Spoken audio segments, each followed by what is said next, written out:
Estero Elementary and Middle School for 90 minutes, and then proceeding on with the Village of Estero Board Liaison discussion for 30 minutes.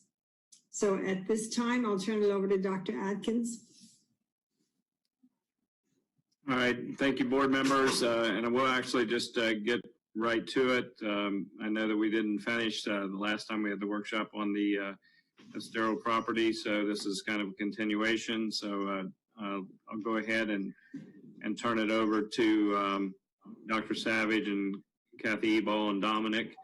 But also, I think the primary reason we're here is to answer board member questions. So we'll just go ahead and open with them, and then I think we'll open it up to any additional questions that we have.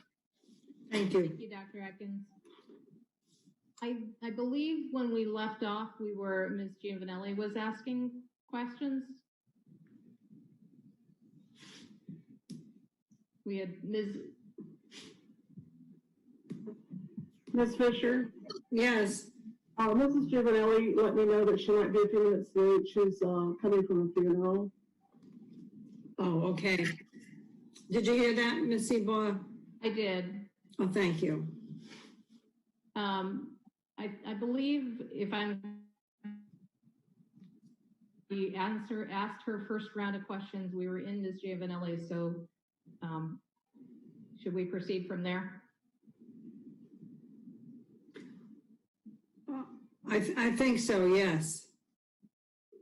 Are there other questions then? Ms. Gittens? Madam Chair, so yes. Basically, I think at the last point, Ms. Gittens had spoken, Ms. Giovanelli had questions, and that's where we were for the first round. Okay, so then with Mrs. Giovanelli's questions, I think we'll just have to wait till she logs in. That's okay. All right, so, Ms. Gittens, do you have your, yeah, okay. Yeah, I was just going to say that I know I sent a couple of questions in. Perhaps we could start with any of the questions that had been sent in until Ms. Giovanelli comes. We pick up where we left off. Just a suggestion. Thank you. Dr. Savage? Did I see a thumbs up? Okay, great. Ms. Vaughn.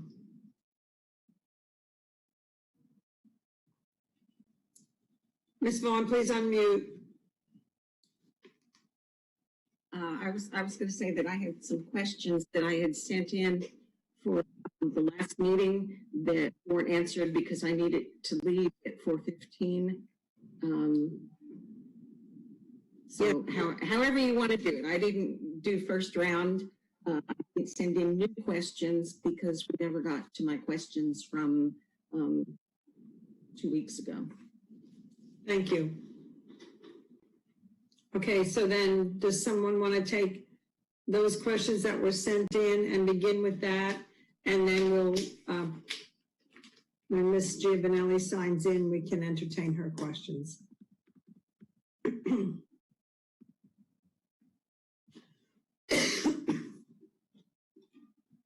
Dr. Savage, I know that you had provided a response to Ms. Vaughn's questions at some point, so if you could respond or have Kathy or Dominic, I'd appreciate it.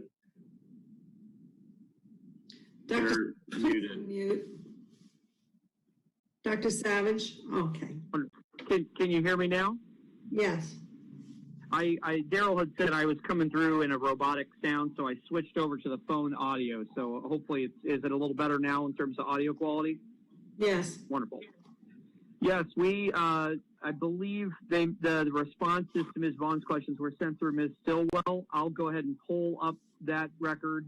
I'll find it and pull it up on mine. But we did also receive 2 different board members who did submit written questions today, and Kathy and Dominic, I believe, do have that list of questions. There was one list from Ms. Gittens and one list from Ms. Giovanelli. Is that still correct, Kathy? Yes, I was looking for the questions from Ms. Vaughn, but I can proceed with Ms. Gittens if that's what you'd like me to do. Yes, if you don't mind, because I know you They would. were sent in on May 31st. Yes, that's correct. Questions for Estero schools, and they were additional questions. They were not the ones that Ms. Stillwell answered. They were follow-up questions to that. And the heading, the subject line is workshop questions for Estero schools presentation. And they went to Dr. Savage, Dr. Atkins, and the entire board. Those are the questions that I sent in. And Ms. Vaughn, did you say you did not receive those written answers? These are not the ones that I got written answers from the first set of questions. It was a combination of questions that I sent in, I believe Ms. Gittens sent in, and I have those printed out. They were answered in blue or red, but those were separate. These were follow-up questions. Okay. So Kathy, if it's okay for the board on this, Kathy and Dominic, please proceed with the questions that we received today, and I'll track those down. I'll get those to make sure that well, let me ask this question. Ms. Vaughn, if you don't mind, again, give me the date of I have an email from you on May 31st. May 31st at late 11, almost midnight. It went to you, Dr. Savage, and the entire board. So I have those responses right here, if that's the ones you're referring to. Okay, and I also have those email. I have that email that she's referring to. Okay, well, I just wanted to go over those in person. All right. Yes. So, Kathy, if you'd like to respond, or I can read your response to me. Either way, however you want to do it. Dr. Atkins, it's your preference. I do have them in front of me, though. I have found the questions. All right, well, why don't you go ahead? Okay. So the first question, Ms. Vaughn, dealt with the cost of the property and our response. Do you want me to read the question and the response? Thank you. So the question was, the district favored the Williams Road site through early May when the real estate listing for the Three Oaks property was withdrawn. Also, an earlier site selection committee unanimously chose Williams Road. $235,000 was expended in fees in addition to the $4 million to purchase the land in 2019. The response was, the board policy site selection required for the purpose of potential school construction to vet the appropriateness of the purchase. This was You buffered there, Kathy. I'm sorry. Could you start over? You were buffering. The board policy site selection committee process is completed when land is being acquired for the purpose of potential school construction to vet the appropriateness of the purchase. This was completed with both the Three Oaks site as well as the Williams Road and Block Lane site. That was question 1. It continues, and Mayor Ribble met with Dr. Atkins in March, a meeting in which Dr. Atkins convinced Mayor Ribble to support the site adjacent to Estero High School. The answer was, the portrayal of that meeting to be clarified. The meeting with Mayor Ribble was not debating which site was to be built upon. It instead focused on some village concerns with the Estero High site, including athletic field considerations, and district concerns, including our desire to have a project timeline honored and supported, as well as a desire for honest and that was the completion of question 1. The next question was, if the village council had voted 4-3 in late April. All right, hang on, Kathy. I think she has a follow-up to that, or she didn't hear the very end of what you said.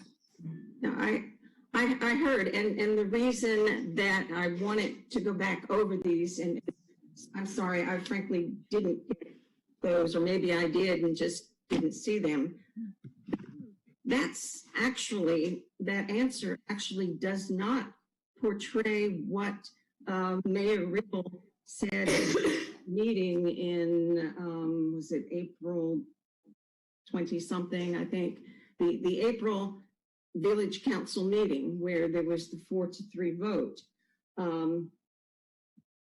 he talked to his fellow council members about coming out of that meeting convinced. And I believe he mentioned not only Dr. Atkins, but I think he said Dr. Savage and maybe Dominic. I'm not sure who else was in there. And he said that he had given his word to Dr. Atkins to support that, to support what we wanted. That's what he said. All I'm telling you is what he said at that Estero meeting. And I would say to you that that is correct. Okay. We did have a discussion about, predominantly, again, it focused on the Estero High School, land adjacent to Estero High School, and their concerns relative to the construction of the elementary and the middle school, infringing upon some of the athletic fields there. And so we had a discussion about artificial turf was one of the primary things we talked about. And I said that I would be willing to discuss that option with our board. I said this would be the first of its kind, that I would be willing to do that if it meant that we would have greater access to practice fields. And the reason why artificial turf's in the conversation is because if you overuse a particular athletic field that's used for competition because it practices, so it was in order to kind of alleviate some of those concerns with not being able to get on these fields and having good access to them, we were willing to talk about the artificial turf. And so that was one of the things. We did talk a little bit about the Three Oaks property, but that was just reminding them of some previous conversations that we had about the desire that my belief that there had been some desire on the part of some of the members of council that particular piece of property off of Three Oaks could be sold and provide tax revenue that would go back to the village. So, I did indicate that and indicated that we desire to be good partners with the village and to help them realize that dream of an academic village there on that Estero property. So we walked away from that meeting, I think all parties that were included, Mayor Ribble, Mr. Sarkozy, thinking that we were probably in pretty good agreement that we had a plan to move forward on the Estero property or the property adjacent to Estero High School. So that's how that meeting was left. So I would say that the mayor accurately portrayed that.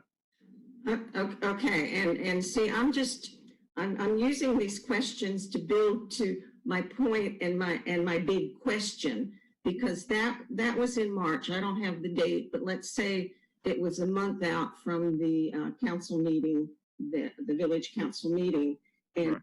At that time, as I said, Mayor Ribble said that he had a great discussion with the school district, and he was supporting that idea. Okay, then we have the 4-3 vote. So my question is, if it had gone the opposite way, would we still be moving forward on the Block Lane, Williams Road property? What if the village had said, oh yeah, Mayor Ribble, we agree, and let's use the school district's first choice? Would we still? That's okay. So that's the second one, Kathy. So they. Go ahead, Dr. Atkins. No, I would say that if the vote had gone the other direction, that we would still be at the original site. I concur with that. When the memo as we outlined in the memo, a large portion of the reason that the staff is recommending the movement to the Three Oaks property is because we believe that is where we have the most confidence that we can obtain the necessary land use changes and necessary land development permissions from the village of Estero. And it is with that a certainty that we are pursuing this property.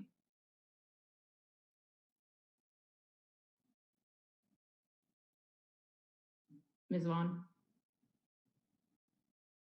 Am I running over just to finish out this?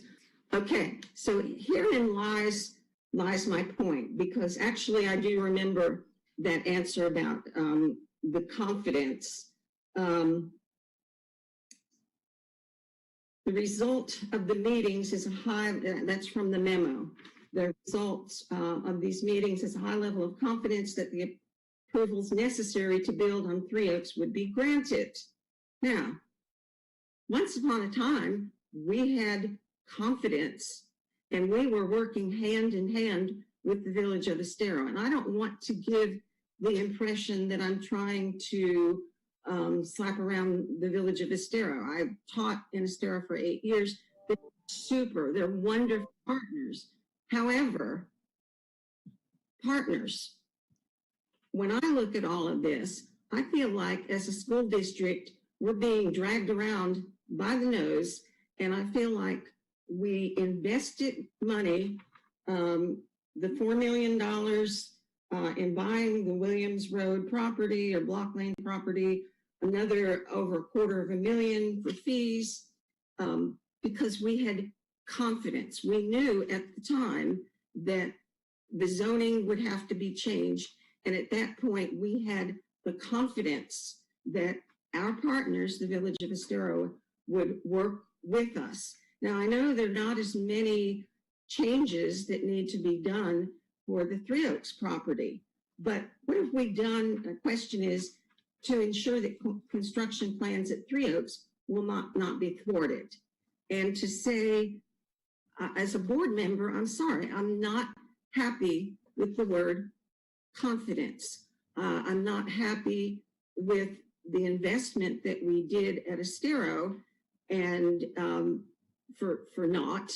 And, you know, I'm sorry, I just don't have that confidence, because I've heard members of the village council say, oh, well, maybe they should donate. And I've talked to Dr. Atkins about this, and he said, no way. And I think most of us, no way are we donating land.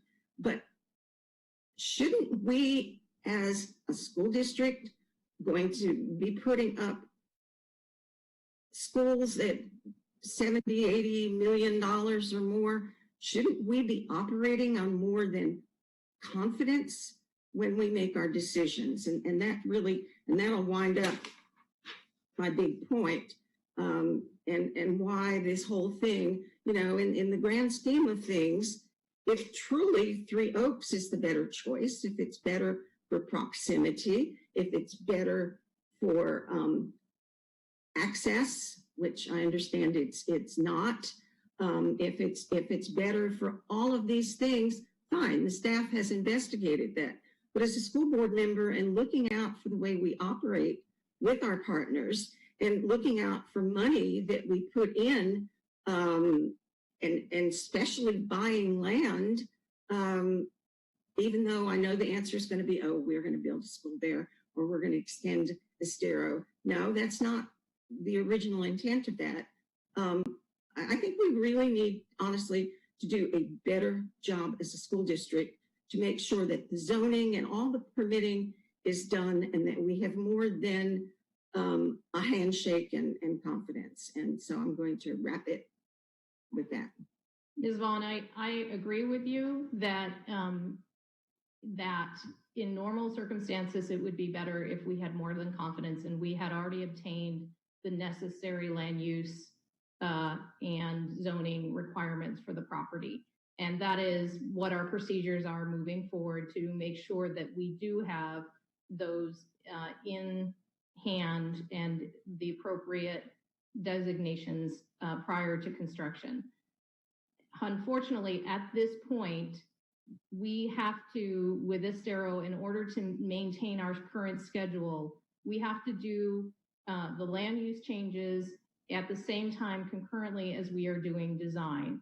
And therefore, we do have to rely on confidence, because we are not in the authority It is not our authority to make those land use changes. It is the authority of our partner agency, in this case, the Village of Estero, to do that.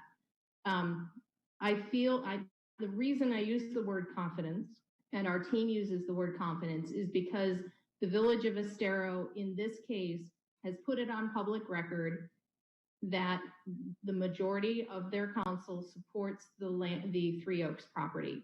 And it is that public declaration that they have stated on the record that gives us the confidence to move forward.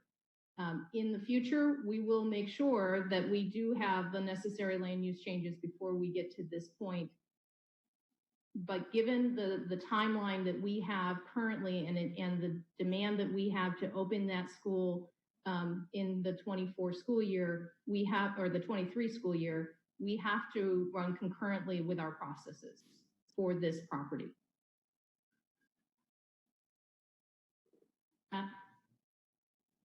Also, Kathy, I just want to add to, this also underscores the significance of having a district planning department that isn't just actually carrying out the technical actions, but it is also engaged in the ongoing planning efforts hand in hand with any of our municipal partners at a staff level. So it isn't just a politician making a statement or indicating interest, but in fact trying to undergird agreements and actually whatever things can be done, trying to do those things so that it is more than just, as you said, a vague confidence. Certainly, if you have a frustration, we certainly also had a frustration. As Dr. Atkins indicated, we had two different sites that we could build on. We truly, our priority was building a school. If this is the site that this is a site that was approved, then fully we would have every interest in working with them to get a school built that is going to support that community, and that was our top priority. That is the top priority. That is our significant issue, but certainly moving forward, it's one of the things our planning department, having a director of planning and having someone such as Ms. Ebaugh, how helpful that is for us in terms of, and really, I think Kathy touched on something that's very significant. While we have a phased construction process, it is a very difficult thing for us to have design work and all of the zoning and planning work, all land use work, all occurring concurrently, because it does then all of a sudden put limits. So you have expectations of a certain opening date. And again, as we mentioned in the memo, one of the frustrating components in the state of Florida is that you can't build a school until you already show that you are behind. That is just one more amplifying feature that just makes it a challenge that, we know that we're a high growth area, and not everywhere in the state of Florida is. And so, we're playing by rules that do tie our hands to some extent, and that is a challenge, so that every year you're just exacerbating the problem. So, I don't want to go any deeper into it than that, but we appreciate your comments on that, and some of it we certainly share. I do want to go back to the comment that Kathy made, just that there's a slight discrepancy between what was relayed with Mayor Ribble and Dr. Atkins and so forth. The way the question was framed was a meeting in which Dr. Atkins convinced Mayor Ribble to support the site adjacent to Estero High School. So we just wanted to clarify that it wasn't debated at that meeting which site to build on, that it was simply a matter of what they were trying to work through development considerations on the adjacent site to Estero High, strictly focused on the athletic fields, which is not the full extent, but it is certainly one of the most significant items on that particular plot. So I just wanted to make sure I clarified that as well. We can proceed to now, Ms. Vaughn, you had looks like 3 other questions on there. One of them which we've entered, which was the 4 to 3, which you verbally articulated. The next was, why would we as a district invest in the Williams Road without the necessary zoning in place? Is that how we have operated in planning of other new schools? And so that just the written response that we have here was just comprehensive plan amendments and zoning come after a purchase. If it's not in line with intended use of property, as it requires a site plan as part of the process. These actions are generally approved based on normal planning conditions and in alignment with prior similarly approved requests. The last question on your sheet was, in answer to a question I submitted previously about meetings with the Estero Village administrators, the following response was received. The result of these meetings is a high level of confidence that the approvals necessary to build on 3 Oaks will be granted. What have we done as a district to ensure that the construction plans at Three Oaks will not be thwarted? Confidence is clearly not sufficient. We appreciate that comment. So the response is, the Village of Estero has put on public record that they support the development of schools on our Three Oaks Parkway site. The land use changes require public hearing. Therefore, the village cannot enter a formal agreement with the district that circumvents the public hearing process. We are already in the process of working with the Village of Estero to develop memorialized items of mutual understanding to further support clarity and procedural momentum with this change in course. Examples of this are the jointly developed timelines so that both sides are clearly aware of expectations. The example that is provided in that written response is when a timeline is jointly developed with staff, where it meets specific milestones that are jointly developed with district staff. That's more than a handshake agreement. That's in fact, showing that justified reliance, and that's the type of agreement that certainly gives us more than just vague confidence. It gives us very specific procedural understanding of both sides, especially when it's jointly developed.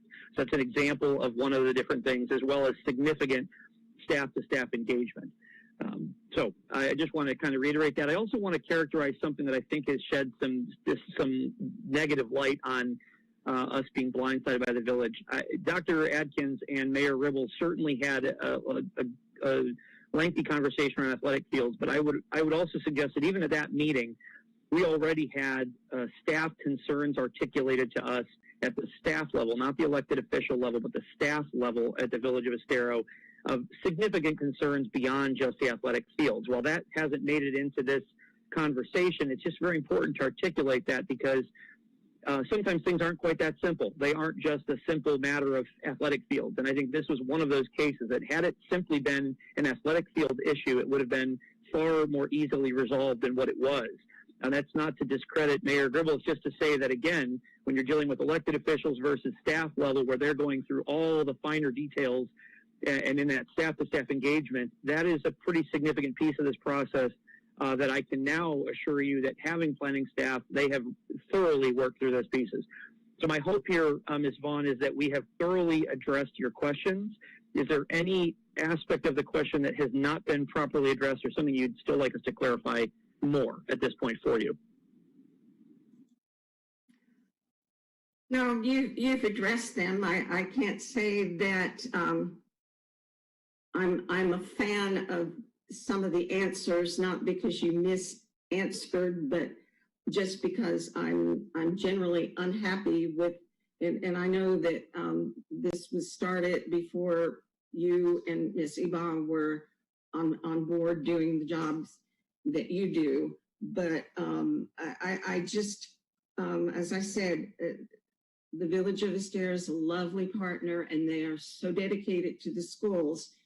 But I can't help but sharing that I really do think that they put us over a barrel, and they're leading us around. And just one final thing, and this is from the workshop summary sheet that the village put out.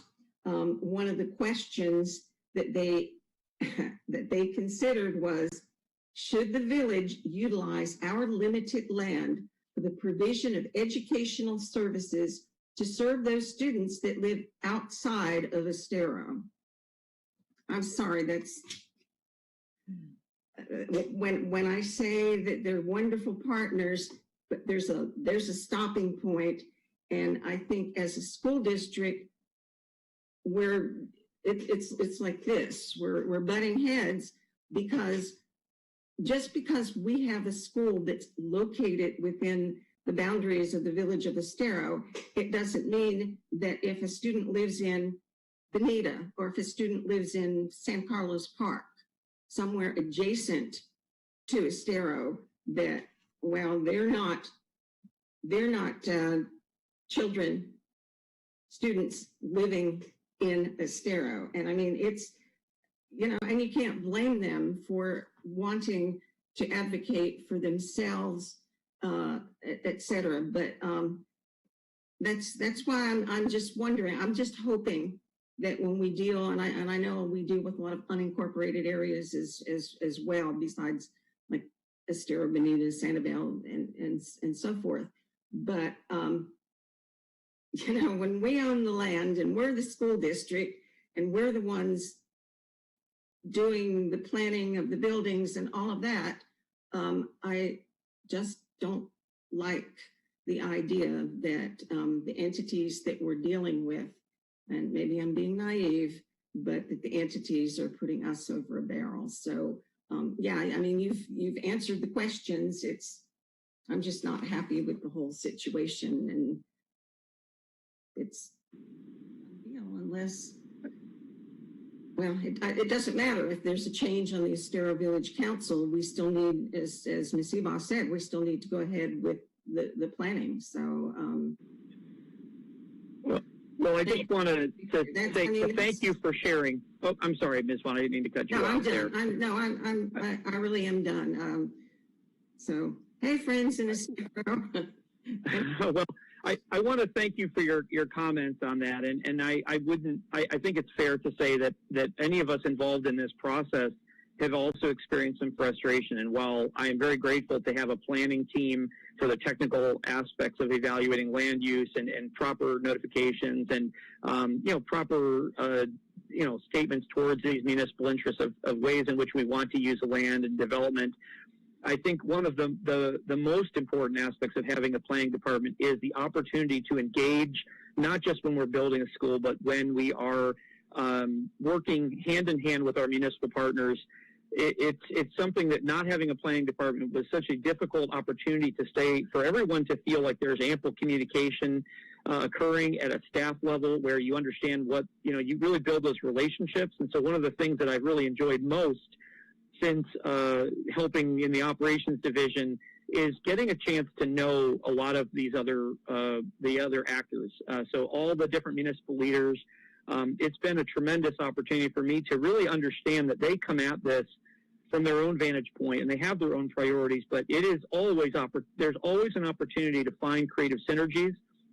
And I think that's one of the reasons why, like Steve Sarkozy, for example, it's been a privilege to work with him as we, it was not initially something that we were thrilled about when we could see we were at odds on these properties. But over time, what we found was we could find common ground, we could work together, and it can only help both of us when we do have a strong relationship that we can rely upon each other. And I understand that from where we've been, people would be skeptical of that, but I can assure you that as we move forward on this, we've seen just a dramatic enhancement in that relationship. And Kathy, with some of her counterparts, Mary Gibbs, and so forth, there's some folks over there that are just phenomenal, and it's really helped us feel not just confident, but really seeing momentum. And that's the first time that I can say that. And since I had been working on this project, it really just seemed like constant curveballs and surprises and just things were never really seeming like they were operating in the light of day.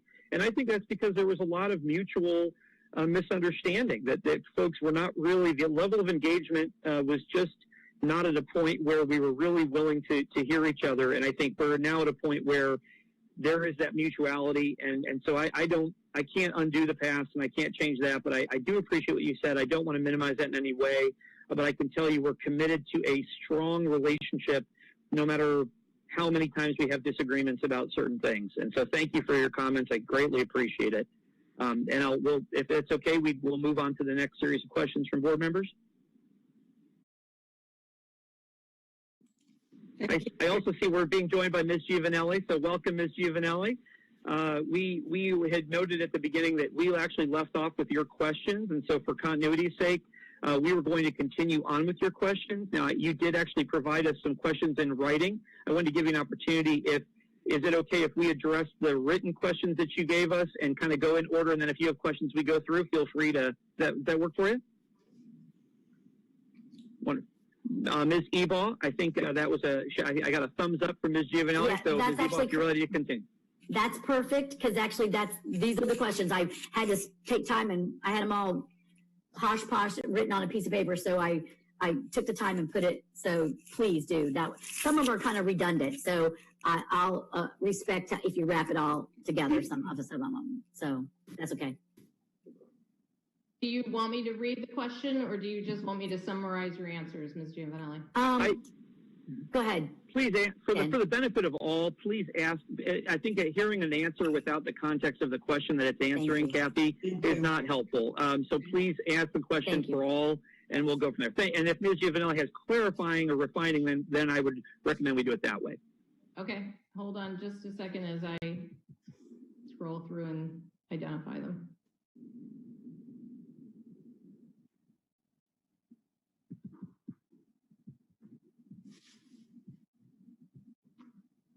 All right. The first question was, did the Village of Estero approve Block Lane for their master plan? If not, why did we purchase the land without having their approval? Why did we buy Block Lane? And the support from the village was not initially on Block Lane. No one asked them about the land use prior to purchase. The land use should not be coming up at this point in the process. Ms. Giovanelli, we felt a high level of, I'm going to use the word again, a high level of confidence that we were headed in the direction they want to. I think Dr. Atkins at the last meeting pointed out that for 2 years, the village was developing schematic site plan ideas on how to build a what they called an academic village, which would include parks, recreational, community center, and educational facilities.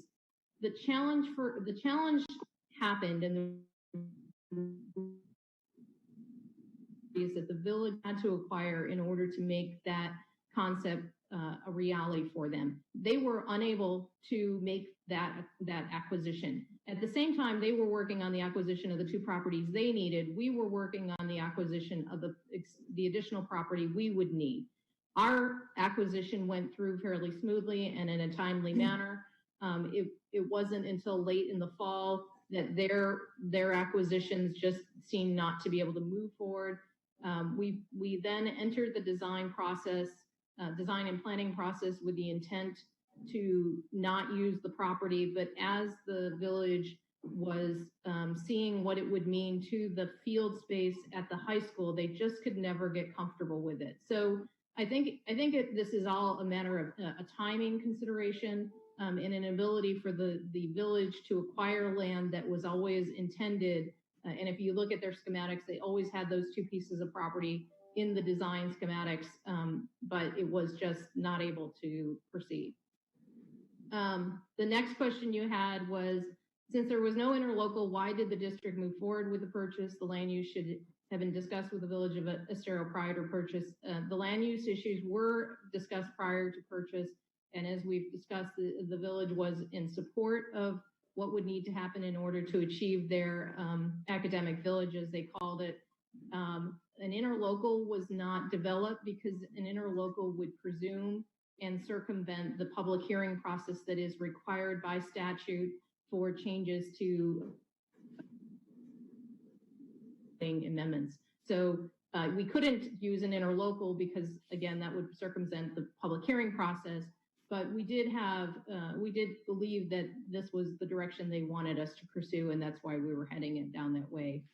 Number 3, how can they hold us hostage to land use because they change your mind? Unfortunately, that is their purview. That they do by statute, both by the Educational Facilities Statute and by the Community Planning Act, which regulates land use changes and planning issues. Those issues are given to the municipal or in the unincorporated areas, the county governments. So that's their purview under law. The next question was, did we purchase the property before or after the MOU? Can I have a copy of the MOU? We certainly can get you a copy of the MOU, but please understand the MOU that we have with the Village of Estero deals with program issues. It does not deal with facility considerations. So this particular topic was not addressed through that MOU.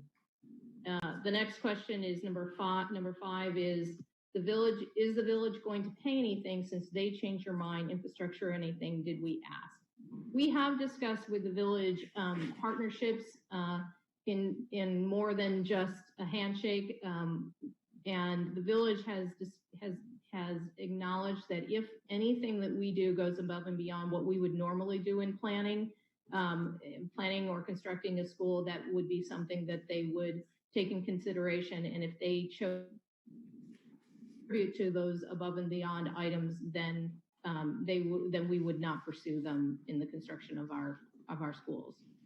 The next question is, has the team been working on Block Lane? I thought we approved the architect and they had done work. What are the costs so far to date on those designs? Why would the design team be working on this if the village had not had approved their master plan? Yes, we had started working on the design team, and as we've talked about today, it is in that work that we did on the Block Lane design and planning that we came to the point we are at, because again, the village just could not get comfortable with the design that they were seeing that would be accomplished on Block Lane without the additional property that they were trying to acquire.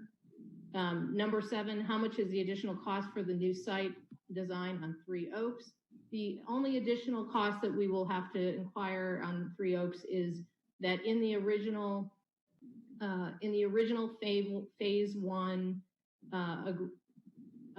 agreement with our design team, we did not include costs for the comprehensive plan amendment. And so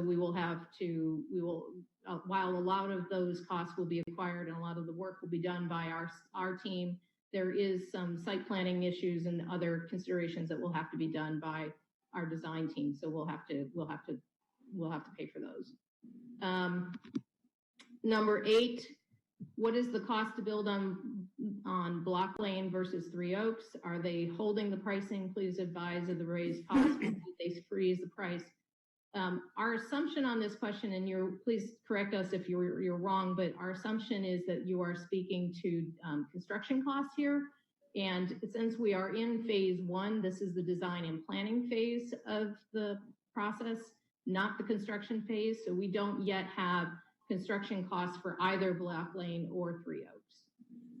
Number 3, how much fill does the Block Lane require versus Three Oaks Parkway? What is the cost difference between the two properties? What is the cost for additional fill on Three Oaks? How much dirt is needed on Three Oaks versus Block? What is the mitigation fees on the wetlands on Three Oaks versus Block Lane?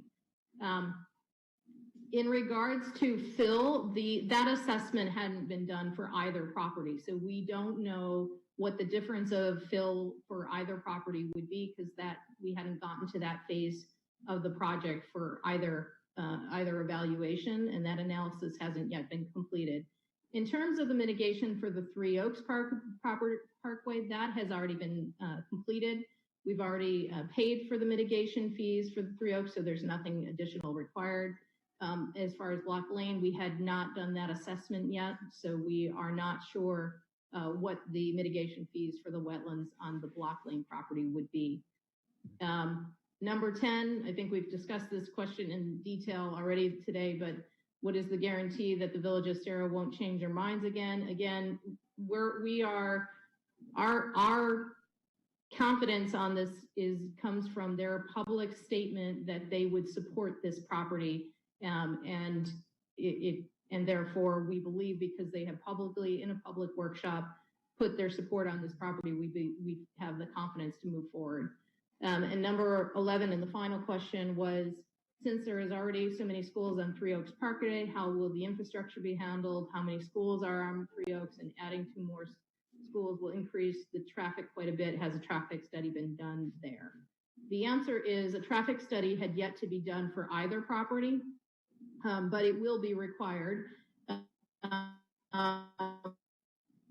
because we've done some preliminary design work on the Three Oaks property, that the stacking that is required can be handled on site. That's a very large site and more land than we need to construct the schools. So we are intending to pull as much stacking as we can off the property. We know that we're going to have some improvements, transportation improvements that will need to be done immediately adjacent to the school, but those are no different than would be required on any campus. Those are the questions that we had from you, Ms. Gianelli. Is there any clarification for any of the comments? So, yeah, so my question is back with the fill. There's definitely going to be a cost difference in building on Three Oaks versus building on Block Lane, just based on the the land itself. It's going to need a lot more fill. And that cost is very important to know beforehand. And I think there's a way to know that. And that should be part of the planning as well. And you didn't really answer the question, like, what was the design cost? What do we have in the design cost presently on Block Lane? And now we're going to go, and we still have to redesign. It has to go back to the design team for Three Oaks. So that's additional costs. I would like to know what those amounts are presently, and then what it's going to be for Three Oaks. So I asked the question, we had a team meeting this morning after we received your questions, including our engineer for the project. And he was the one who told me that without doing analysis, which has not yet been completed for either property, he cannot answer the question regarding the fill. So I am going to leave it to the expert in that area. I am not an engineer, so I'm going to trust that he has not done that evaluation and cannot give a detailed and accurate answer without having done that assessment. The other question regarding the cost difference, yes, we have incurred some design costs for that we had already done on the Block Lane, but a lot of those costs are going to be able to be transferred because they were looking at how do the two prototypes that we are using, how do they fit together? How do they work? Where are there opportunities for us to share resources? How can we maximize the transportation network? So a lot of that is not dependent on a site. It was dependent on, kind of, if you think about them as two puzzle pieces, you have two prototypes and you want to use those puzzle pieces the best you can and fit them together in different ways. So a lot of the work that we did do on the Block Lane in terms of the design can be transferred to the new property. And in fact, is probably even more critical now. Because before we were looking at it because we had limited land. Now we have more land, but we have more the need for stacking on site. So it's just as important for us to look at those puzzle pieces and figure out how do they best work together, and are there any efficiencies that we can gain by merging those sites in different ways, which is work that's already been completed. Okay, so, and I know, and I understand this is all before you both, actually. So I really, my concern is it is going to be additional costs. We need to know what that is. And it's sad because we already owned Three Oaks. We didn't need to go buy anything on Williams Road. And so that is alarming and concerning to me, that we would be making these kind of purchases without really follow through. And that was the one that seems to be coming up in my vocabulary often, because we just seem to not complete anything properly. And that costs us money when we do that.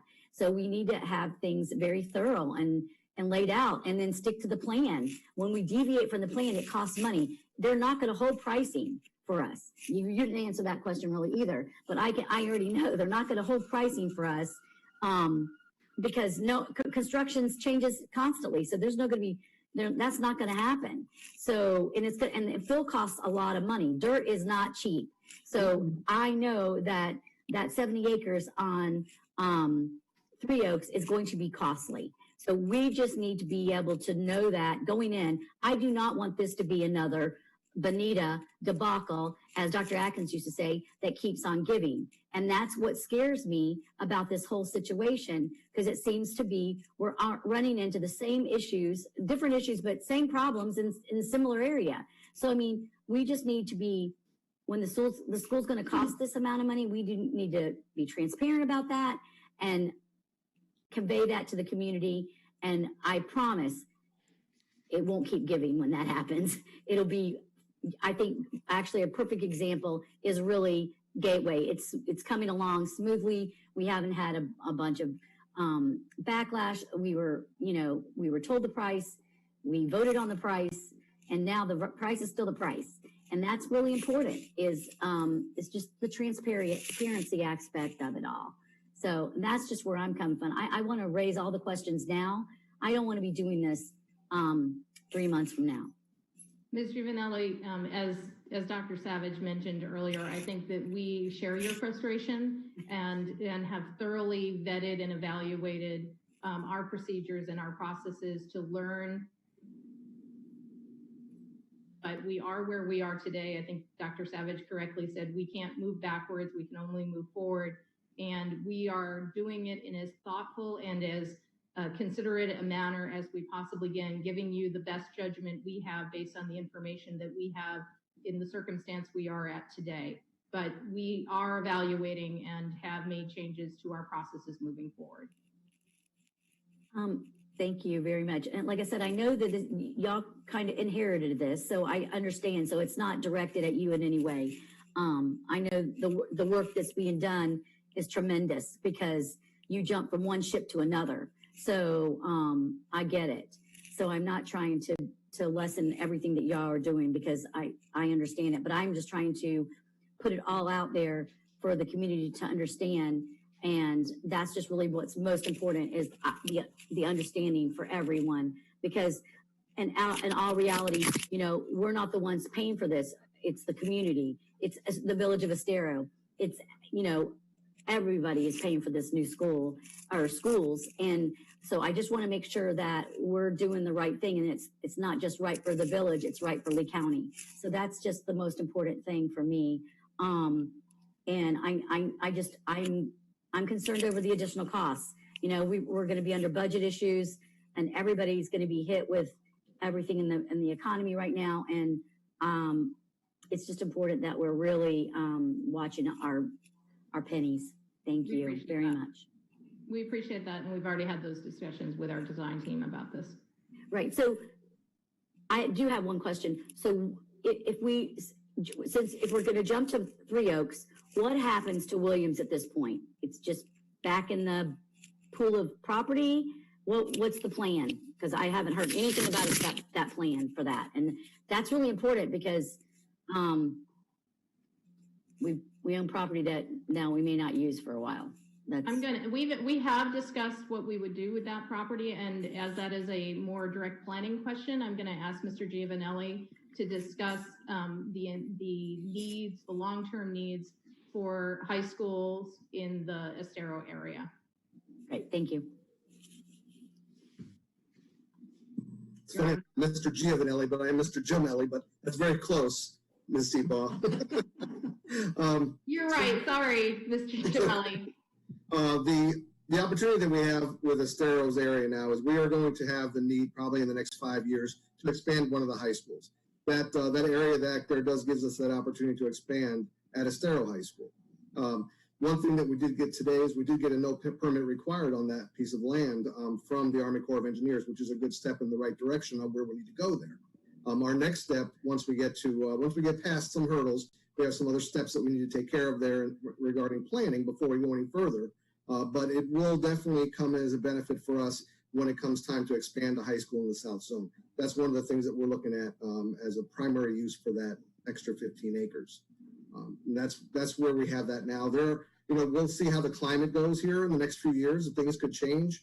Based on where we feel like we will be, we do see the need for an expansion in about 5 years. Thank you. Board members, any other questions or comments regarding this section of our presentation? Mrs. Patrica. I only have one question, which I'll get to at the end of my comments. Well, I guess this is kind of a question for Dr. Savage and perhaps Ms. Eba. Would you have gone to the electeds earlier in the process here?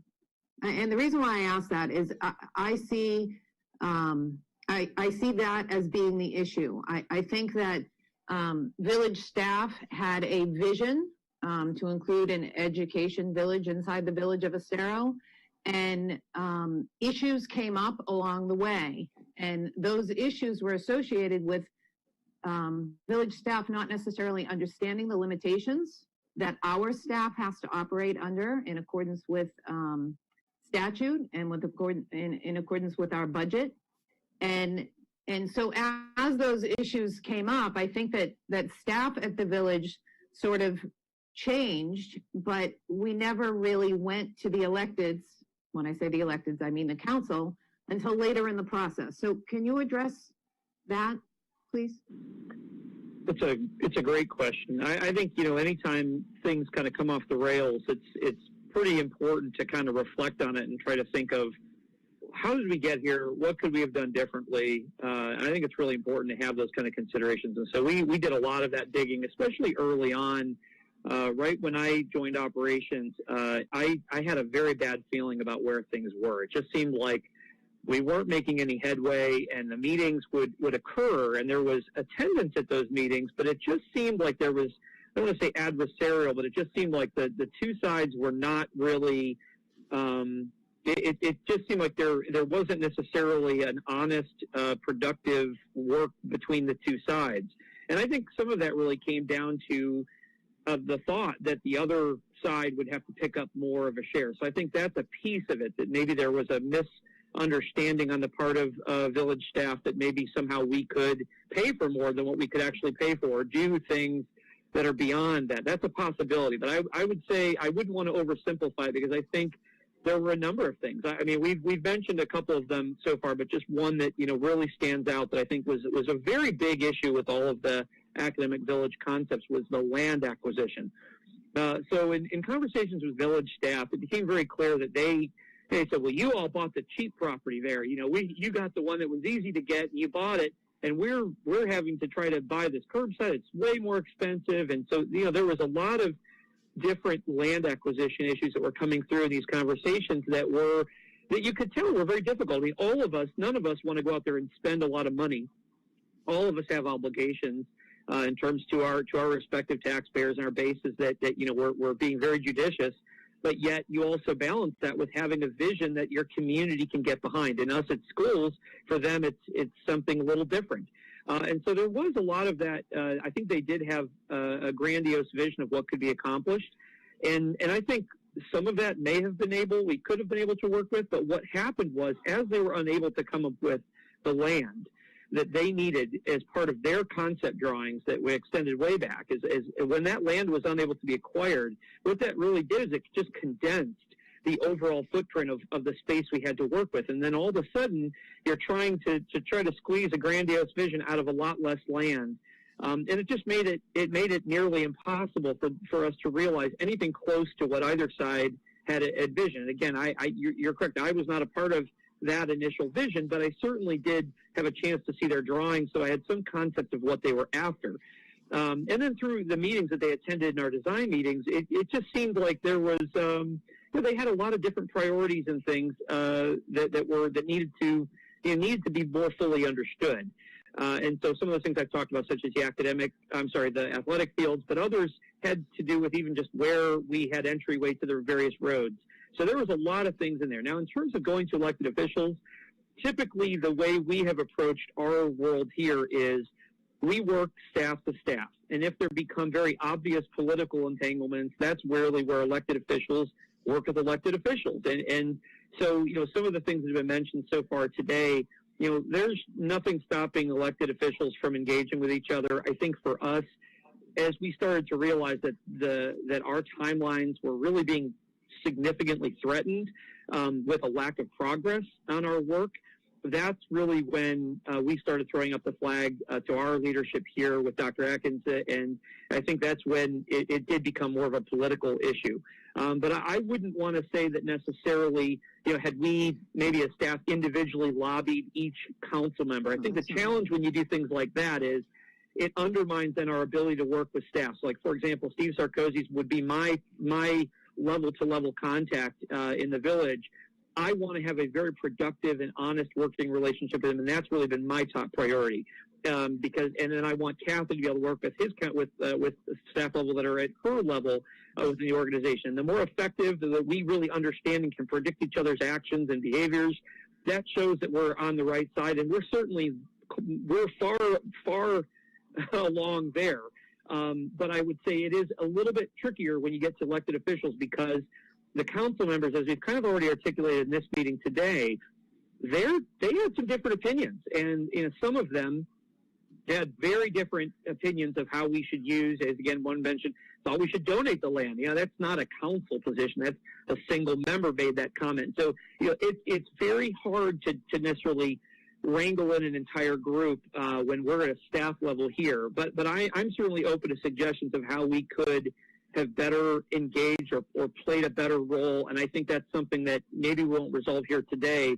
But as we move forward, anytime you as a board want support, information, things that we could do to properly help you help us, or those are things that we're very wide open to considering. But I just wanted to, at least from my position, give some of the entanglements that I observed through this experience.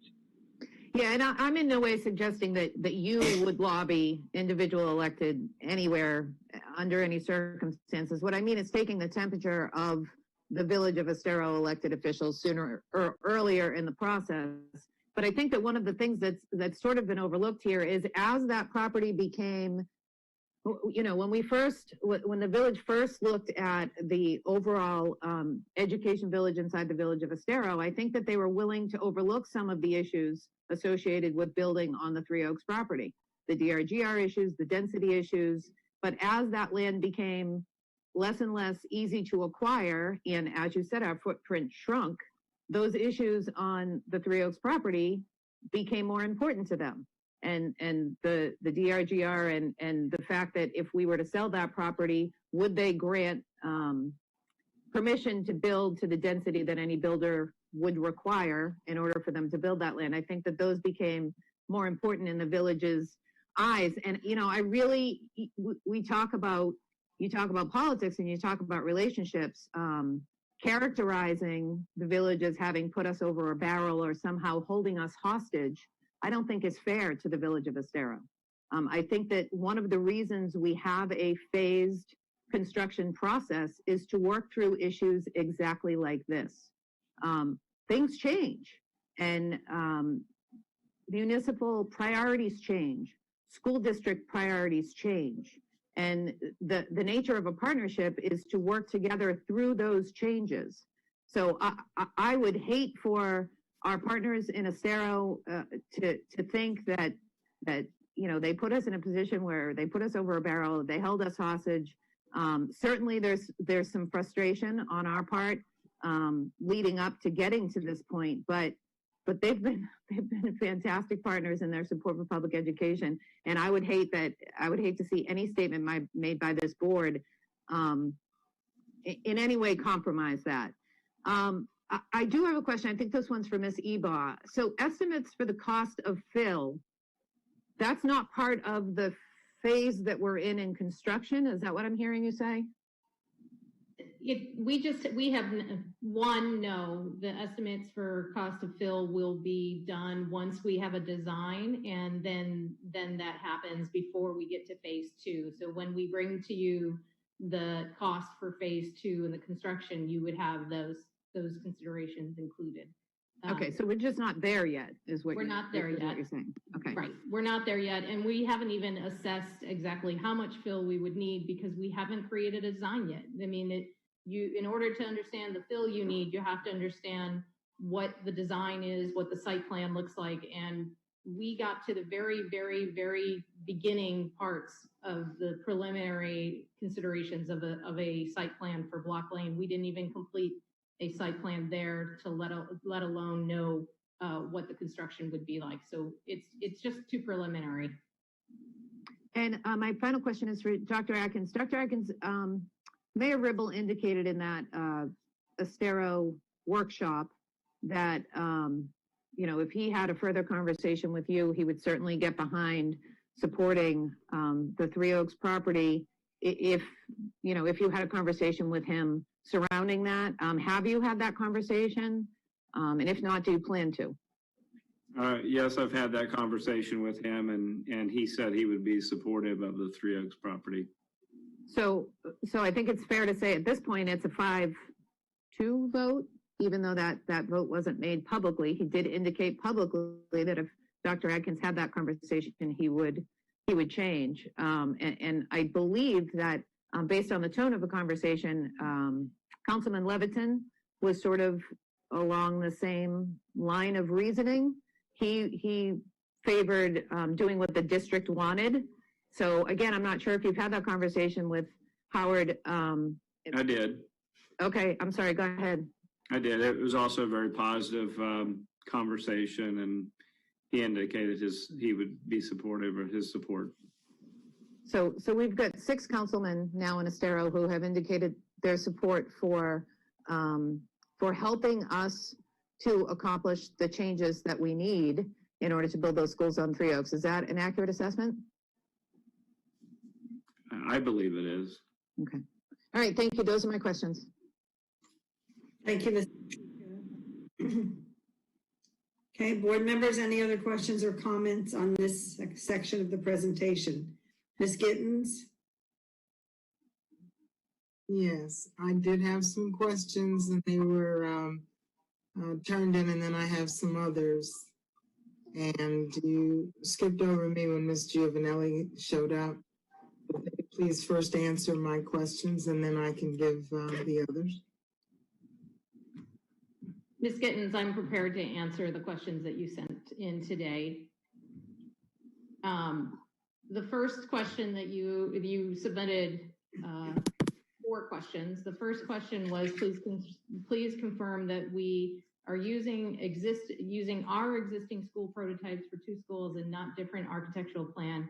What happens to the plans that were created by the architects for the original site? As we discussed earlier, a lot of the work that we did regarding the at Block Lane, it definitely transfers to this site as we look at using the prototypes in different ways so that we can maximize the school site. In terms of prototypes, we have evaluated not only our existing school prototypes, but prototypes that exist for other schools in other locations, and we'll continue to do so. Our goal is to create and utilizing prototype designs, the best schools that fit the location and the property that we are building on so that we can provide the best educational facilities to meet the demands of our students. It was my understanding, and I wasn't around then when the prototypes were prepared, but that the reason that was done for cost savings, that we would not have to spend money except for just minor things in building schools.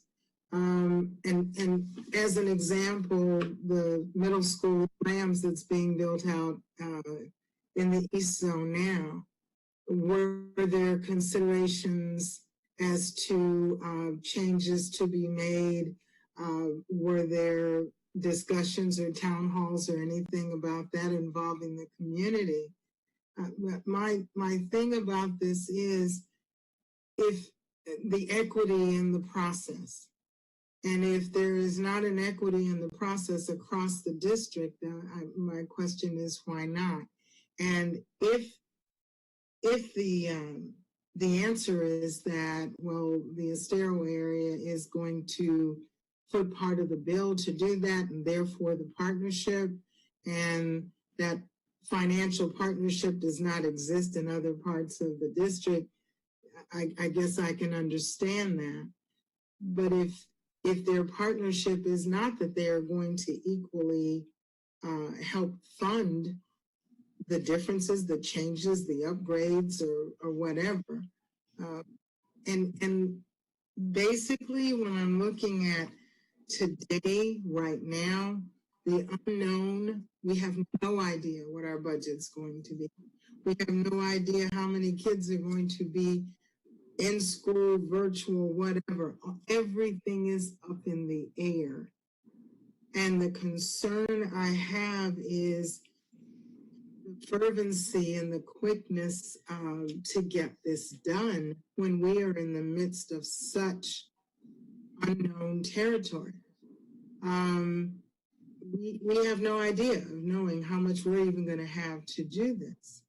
So that's the 2 things is using what we already had. I thought it was to save money. And if it's not, if every time we build, then why don't we go through that same adjustment process for schools that are built in other areas? So first, when you use a prototype, it doesn't matter if the savings on a prototype exists because it is a prototype. And that prototype is whether it is our campus, a prototype that we have within the district, or a prototype that just exists. Secondly, we do, and in fact, just yesterday, if I have my days are running together, but just yesterday we had a meeting to discuss changes at the MM campus, and You're buffering. more efficient, more effective. So we always are modifying and adjusting the projects. Your second question, if I can answer the rest of the questions that were online, and then I will let Mr. Gemelli discuss the issues regarding projections and demand. So the second question was, please provide a comparison of the two possible locations for the schools. I will refer everyone to the detailed memo that we sent, which does compare both of those campuses and the locations. The next question was, please update on the upcoming permit expirations, total cost, and possibility of renewal.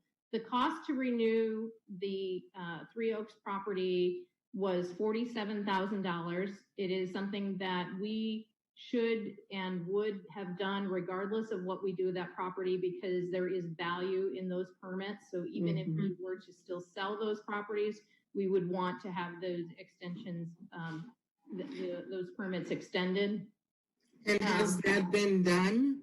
It is in the process, and we expect an answer from the District Army Corps of Engineers as well as South Florida Water Management District. So okay, I'm sorry. We have already submitted those, and we expect that our renewals will be approved. Okay, well, a statement from the Estero Council meeting, it was stated by one of their members concerning permitting for wetlands and all that in Army Corps, that has been a change since we got it previously, and that currently it is a lot more strenuous and difficult to get it. It's not as easy as just doing it. So it is slightly more difficult than a previous. We've renewed these permits a number of times, and we are on our third renewals. And the third time you do your renewal, it is more extensive evaluation. The first and second renewals are more easy to get, but that does not mean that they are difficult, and it does not mean that it won't happen. It means that the permitting agencies, again, the Army Corps of Engineers and South Florida Water Management District, will more thoroughly evaluate the renewals. But we fully expect to receive our renewals on those properties. It did cost us $47,000. And we, again, should do that regardless of whether we're planning to construct on the site or whether we're intending to release the property to another owner, because there is value in that renewal. So that actually this is, besides, you mentioned the dirt situation, and now with this, that's two things that are really kind of up in the air, that we don't know what it's going to cost us. We are anticipating the positive. However, it may or may not go that way. So that was just a point. Go ahead with was that all of the questions? You had one more question, which we've already alluded to in another set of questions, then that was regarding the traffic studies, and the analysis on the traffic studies has yet to be completed. Well, and then, okay, with the traffic study question, it's my understanding that the village has already or is in the process of paying for the turn lane, the change in the traffic flow to go into the Block Lane property. Is that just because they're still going to They are working on turn lanes into the high school property. They were not and had not taken on work that would have led to the middle school and elementary school properties. that was strictly for the high school properties. They have begun that work for the Williams roadside, and they will be doing that work for the River Ranch roadside, or but that was not regarding the elementary and middle school access. That was just the high school access. Okay, so can you clarify to me, at one point you brought back to the board the ingress and egress to the property when it was going to be one, complex, and moving the road, and we discussed about, the safety of public coming in and all that. How does all of that fit with this? I'm sorry, can you clarify the question, because I'm not real sure. Okay, it was my understanding, and we were shown a plan where there was a grand entrance leading into the property, and the schools would go off to this way, and the park and all of that stuff would go off to the other directions. So I'm a little confused as to why they were putting in a lane to go into the high school. I'm confused about that. So what you're referring to, thank you for the clarification, Ms. Gittens. What you're referring to are the design schematics that the village did for the academic village. And there was a number of spines. They had a different, each of their designs actually had a different connector system, but they all had some sort of spine that would connect the various uses together. The work that they are doing currently, it was strictly for access into the student parking lot and the parent and teacher parking lots and pickup loops for the high school. It did not deal with the spine. That would have been done if we were to pursue block lane and working with the village. We would probably come up with some sort of transportation network that would link those together. But that was just a design schematic that was presented as part of the village's concepts. Okay, and when we talk about traffic study, and I mentioned this before, that we just partnered, I believe, with the county to put in a turn lane for a school right on Three Oaks because of the traffic issues. So that, coupled with the fact that the village mentioned it in their meeting, and mentioned before, and it's even actually on your handouts, and one of the not concerns, but issues to think about is the ingress and egress and the parking and all of that to use the Three Oaks site. Can you, speak to that, please? Yes, I mean, it is one of the considerations that we identified as an issue for Three Oaks. It is a well-used roadway, and so we do know going in, and we want to be as transparent and upfront with you as possible, that is an issue that we as a design team will have to work on. We have already had, to Dr. Savage's statements, we have been meeting, and for a while we were meeting very regularly. Now we've been waiting to hear a response as to whether we should continue pursuing Three Oaks. But for a while we were meeting very regularly with the Village of Estero key staff to talk about issues and considerations that would have to be addressed. And the transportation network is something we will have to address. But in our preliminary discussions with staff from the village, as well as with our design team and our engineers, we believe that we can address them successfully because of the amount of land that we own. We have, and honestly, it is not, we would have had these same challenges on the Block Lane property, because the Block Lane property, the roadway network there is used not only to get into and out of schools, but it is used for soccer games and field practices and a lot of on-street parking happens in those areas. So either way, we would have had to deal with transportation access issues. The benefit we have on this property that we did not have on the Block Lane property is that we have much more land to utilize, and therefore we have a greater ability to address what we call on-site stacking.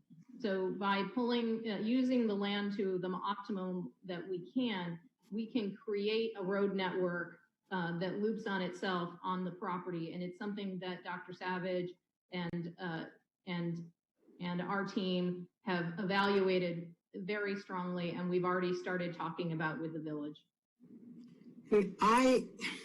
Excuse me, thank you very much. I just wanted to mention the time. It is 2:20 p.m. We have 10 minutes in this section now, before we move on to the next section.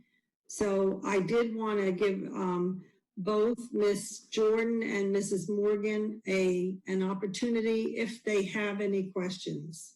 Can I please conclude my comments? Okay, Ms. Morgan has no comments. Ms. Jordan? Okay, Mrs. Gittens, please proceed. Basically, my main concerns are we are putting so much store, and like everyone else has said, I am not against the village of Estero in any way, shape, or form. And even though I mentioned over and over again, this is not a political issue for me. I am not running for office. I'm not in the fray. I am here to look at protecting the taxpayer money.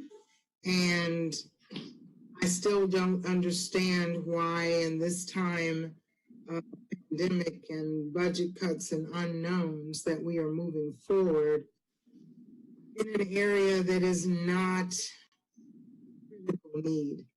To me, a critical need is you're looking at an area that has, 18 portables and 13 traveling teachers and all of in the building. That is right there in your face. There is a need. And even with the building of the middle school out here in the East Zone, it's going to hold a certain percentage of the kids, and the rest of them are still going to be in portables. I don't see that in that area. I don't see the growth there. I look at this as future-based future versus now, and where versus when. If the growth and the children are here stacked up on each other in one area, in the other area, it is potential that you will need more seats. I really don't see, especially in a time that we are facing right now, spending money to do something that we could put off. There is not the in-your-face need, and finances. We've just got to face it. We're up against a very unusual, different time.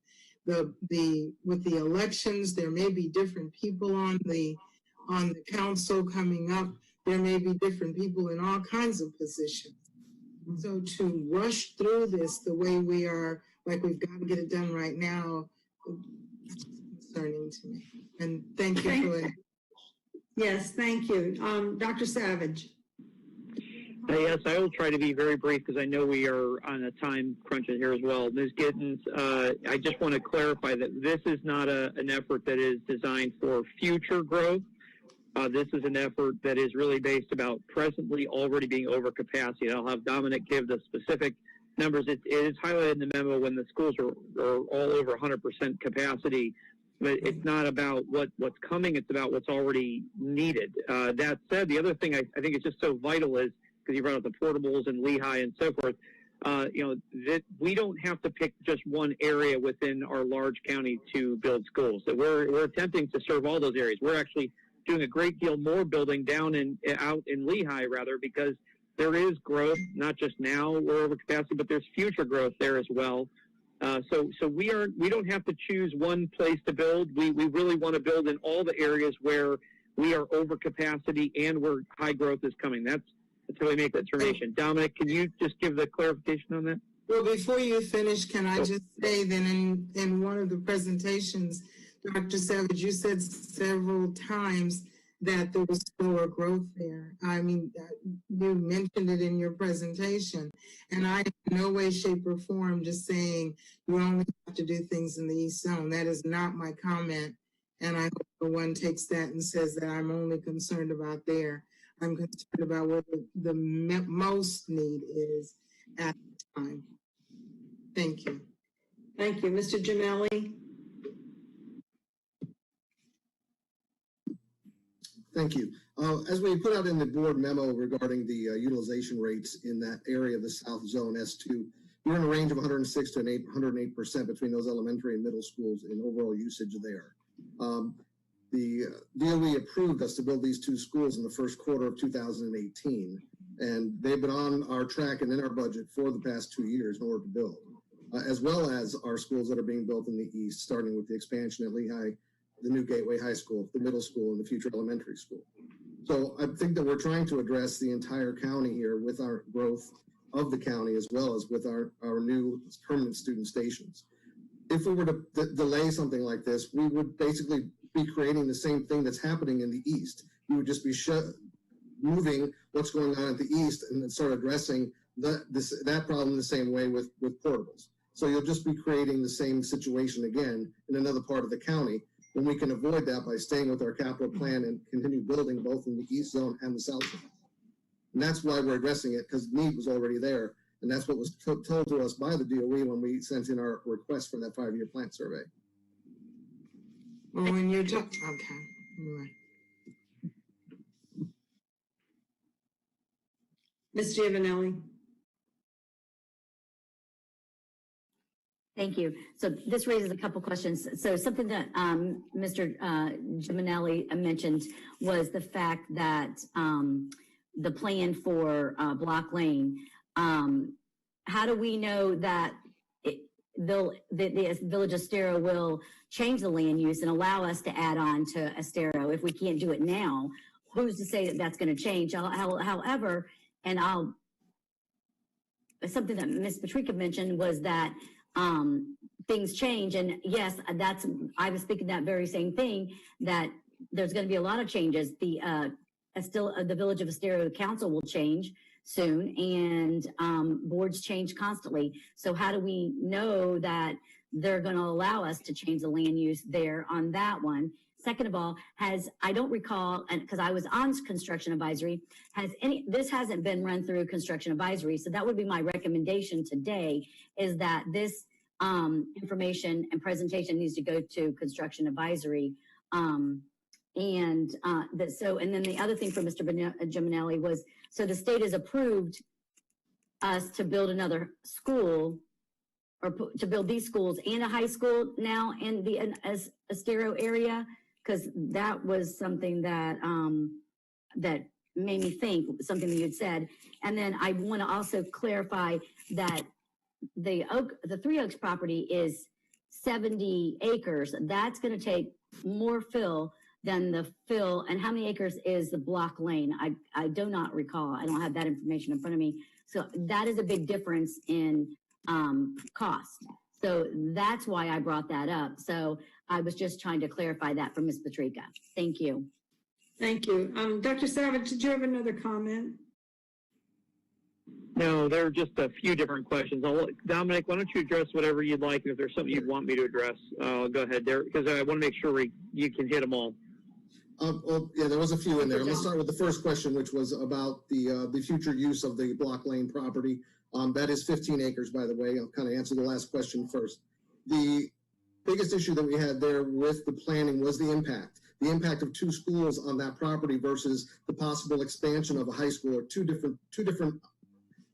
totally different views from the council to look at, or for us to look at, or the public to look at. The impact on that property and what would happen with athletic use there would be greatly different than us trying to build two schools on there rather than one expansion of a high school. So I think that we will have that opportunity when we need to cross that bridge with them, as we show them what the impact there is versus what it would be with our first attempt there with the two schools. The second half was the 15 acres. That's the new purchase. We of course we do have the expansion there was not just the 15 acres. It would take up some of the original Estero property as well. So as your question with Phil, again, that obviously just looking at 70 acres versus maybe 20 acres, there would be more fill needed. We don't know the specifics until the engineering is actually done for that type of work, though. Dr. Savage? Yes, I think one piece that also needs to be mentioned on that is just time. That the current project, the reason why this has been brought to the board in this capacity is because it is a significant change for us that we think is worthy of being brought for an already board approved project. But we just want to that's a significant piece.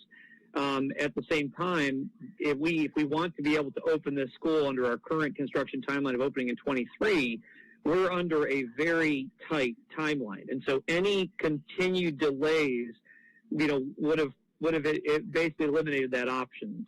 Whereas if we are doing a high school expansion, that wouldn't be for the 23 year. So there's a lot of time to work through land use pieces, to go through the public hearing process, to go through all those things, and it doesn't in any way delay our ability to have that at this time. So time is a big part of this, and that's really why we're here today. And I think this kind of goes to one of your other questions, Ms. Giovanelli, is that we are already, the timeline that we put into the board information from last week is already has to be changed. Because while it might sound like this is a long ways out, it is not. That essentially every delay that we have basically undermines our ability, and we have to kick it back an entire year. And so those are not insignificant things, because as Dominic already mentioned, we're already over 100% in all of those schools in that particular area, with the exception, I think, of the furthest north one, the San Carlos piece. So I would just say that means that 106, 108, I think percentage is what you gave, Dominic. That's significant. So we already have students to put in these schools, and that's the idea of why we're wanting to get the board's input, and really not asking you all to take a formal vote, but one of the reasons why we really wanted to try to take the dipstick, the consensus of the board of would you support our staff recommendations so that we could move forward with this critical project as things have kind of grinded to a halt, because we don't want to incur additional costs. If this is the direction we go, we're going 100% in that direction, and that's really what we would like.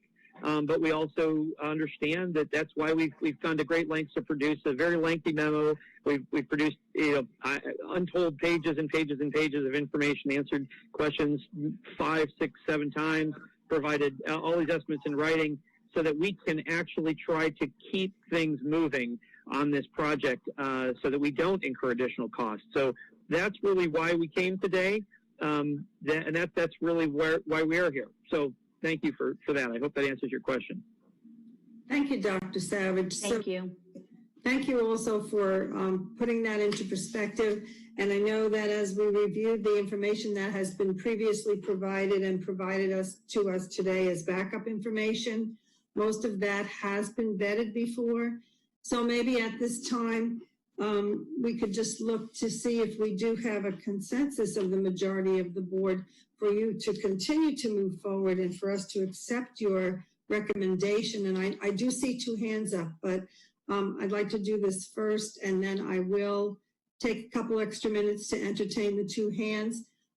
So board members, how are we feeling by a thumbs up in proceeding, having operations proceed with their work, and for us to support their recommendation of the Three Oaks property? So can we see a show of hands?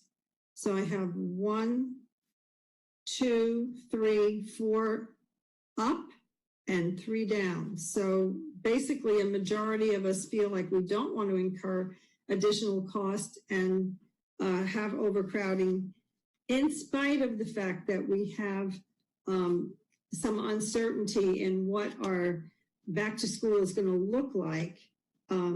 I think that we do need to look at all the information again that's been provided and consider it all. At this time, I have Ms. Gittens and then Ms. Vaughn. One more question each, please. Or one more comment. Ms. Fisher, did you say the vote was 4-3 to continue along the path they're going? Yes, that's exactly what it was. We had Ms. Morgan. Okay, that's okay. No, I just want to clarify that. 2 just very quick points. It is disturbing to me to hear comments like, and I don't know if you realize how it comes across, that we don't want Estero to become like some of the other areas. That's disturbing. And the second thing is, Ms. Vaughn mentioned the statement about not having students from other areas attending the schools in their area. It just kind of, this is rhetorical, but it kind of smacks of proximity. And that's another question. It's rhetorical. I just wanted to have it out there. Thank you. Thank you very much. And now Ms. Vaughn. Yes, actually, before I voted, I wanted to ask this question. I believe Ms. Eba mentioned at a prior meeting that we actually at one point were looking at land out east on Corkscrew. What was the time period that we were vetting land and looking for land out on Corkscrew? Ms. Ebar, do you have that answer? Yes, Ms. Vaughn, we did that after staff came to us in late March and explained to us that they had concerns with the Block Lane property, and we completed our evaluation in late April, early May, in time to include the information in the memo. So it was just completed. Thank you. And then It started in late March. It started in late March when we first were notified by the village staff that they would have concern with the Block Lane property. We wanted to identify whether there was another piece of property that might be outside of the village boundaries that would be planning ready for us that we could just move forward with quickly. We found no such property. We met with the county planning department, who is responsible for the unincorporated areas of the county. And in fact, what we found were properties that would have more planning hurdles, not less. So just to clarify, it was in May, and it was also in May that we removed the Three Oaks property from our real estate listing. And I believe one of the statements by Dr. Atkins at that time was that we couldn't sell Three Oaks at a good price. Well, just there's the reason that I voted thumbs down, in case anybody cares, is that I still, there's some things that really, really bother me about the way this was rolled out to us on a board, as a board, and so these timelines, there's some odd things about the timelines and when land was listed, when it wasn't listed, what Estero said, we want you to sell this property on Three Oaks, it'll generate funds for us, tax funds. Oh no, we're out on Corkscrew in March before that April meeting. There's some things that really bother me about the timeline. I know we're out of time, but I just wanted to. Yes. Well, thank you. If I can clarify a couple things on the timeline, because there were a number of things that were happening simultaneously. And when so we have not been able to sell the Three Oaks property. Had we been able to sell the Three Oaks today, but when we realized it was going to be needing to be an option for you, we took it off the market, knowing that if you chose to keep it on, we could always put it back on.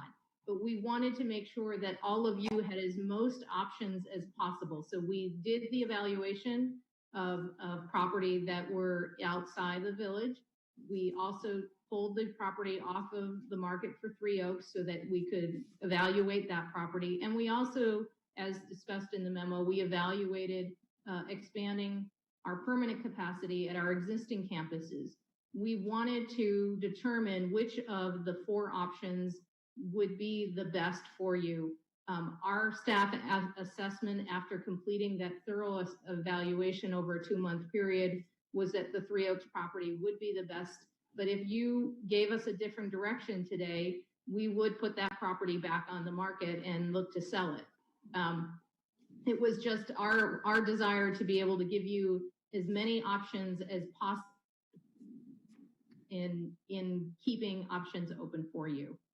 The other thing that I think you have to realize is that when this piece of property was for sale, we had, buyers that were potentially evaluating that piece of property as developers. And developers look at a piece of property differently than we do in terms of, their profit margins and whether or not they can turn a profit on a piece of property and whether they can afford to buy it for the price that we feel that is fair market value. So during that evaluation, I think we learned more about what that potential piece of property would be valued to somebody who's developing it. And as you go about this process, the village becomes involved because they're looking at the densities that a developer is looking at and not necessarily being being comfortable with those densities. This is information that came to us later. So in terms of, and we wouldn't know that, you don't know what makes a developer's property or profit margin until you get down the process where they're actually purchasing it and they're looking at how they would utilize the land. So that's part of what I think went into the decision-making process. We want to look at where we had purchased this piece of property originally as a school district, and really did not want to sell a piece of property for less, than what we had purchased it for. Some of these pieces of properties were purchased back in the 2000s when property was very, very high. And, you don't want to go into releasing a piece of property for less than what you paid for it. So all of that was a part of this and impacted the timeline and also the sale of that property. Thank you, Dr. Atkins. Ms. Patrica, you had your hand up. Did you still have a comment? Okay, no, thank you. Okay, so we are now 11 minutes over. So at this point in time, I want to thank Dr. Savage and his team for helping us with this and going over some of the information that we've received in the past and clarifying for people and answering questions. So at this time, let's take a 5-minute break and then we'll proceed for the next section of our agenda, which is the Village of Estero Board Liaison. Thank you very much, and I'll see you in 5 minutes at 2:47. Thank you.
Thank you.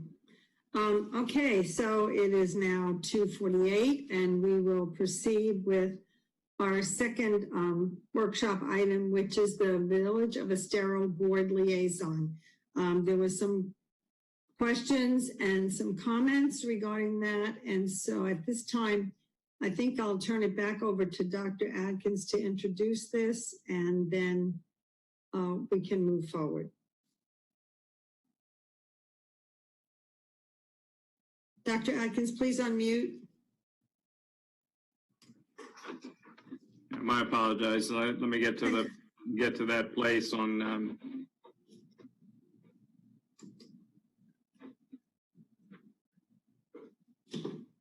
I mean, aren't we just to the Village of Estero liaison? I don't have any recommendation there.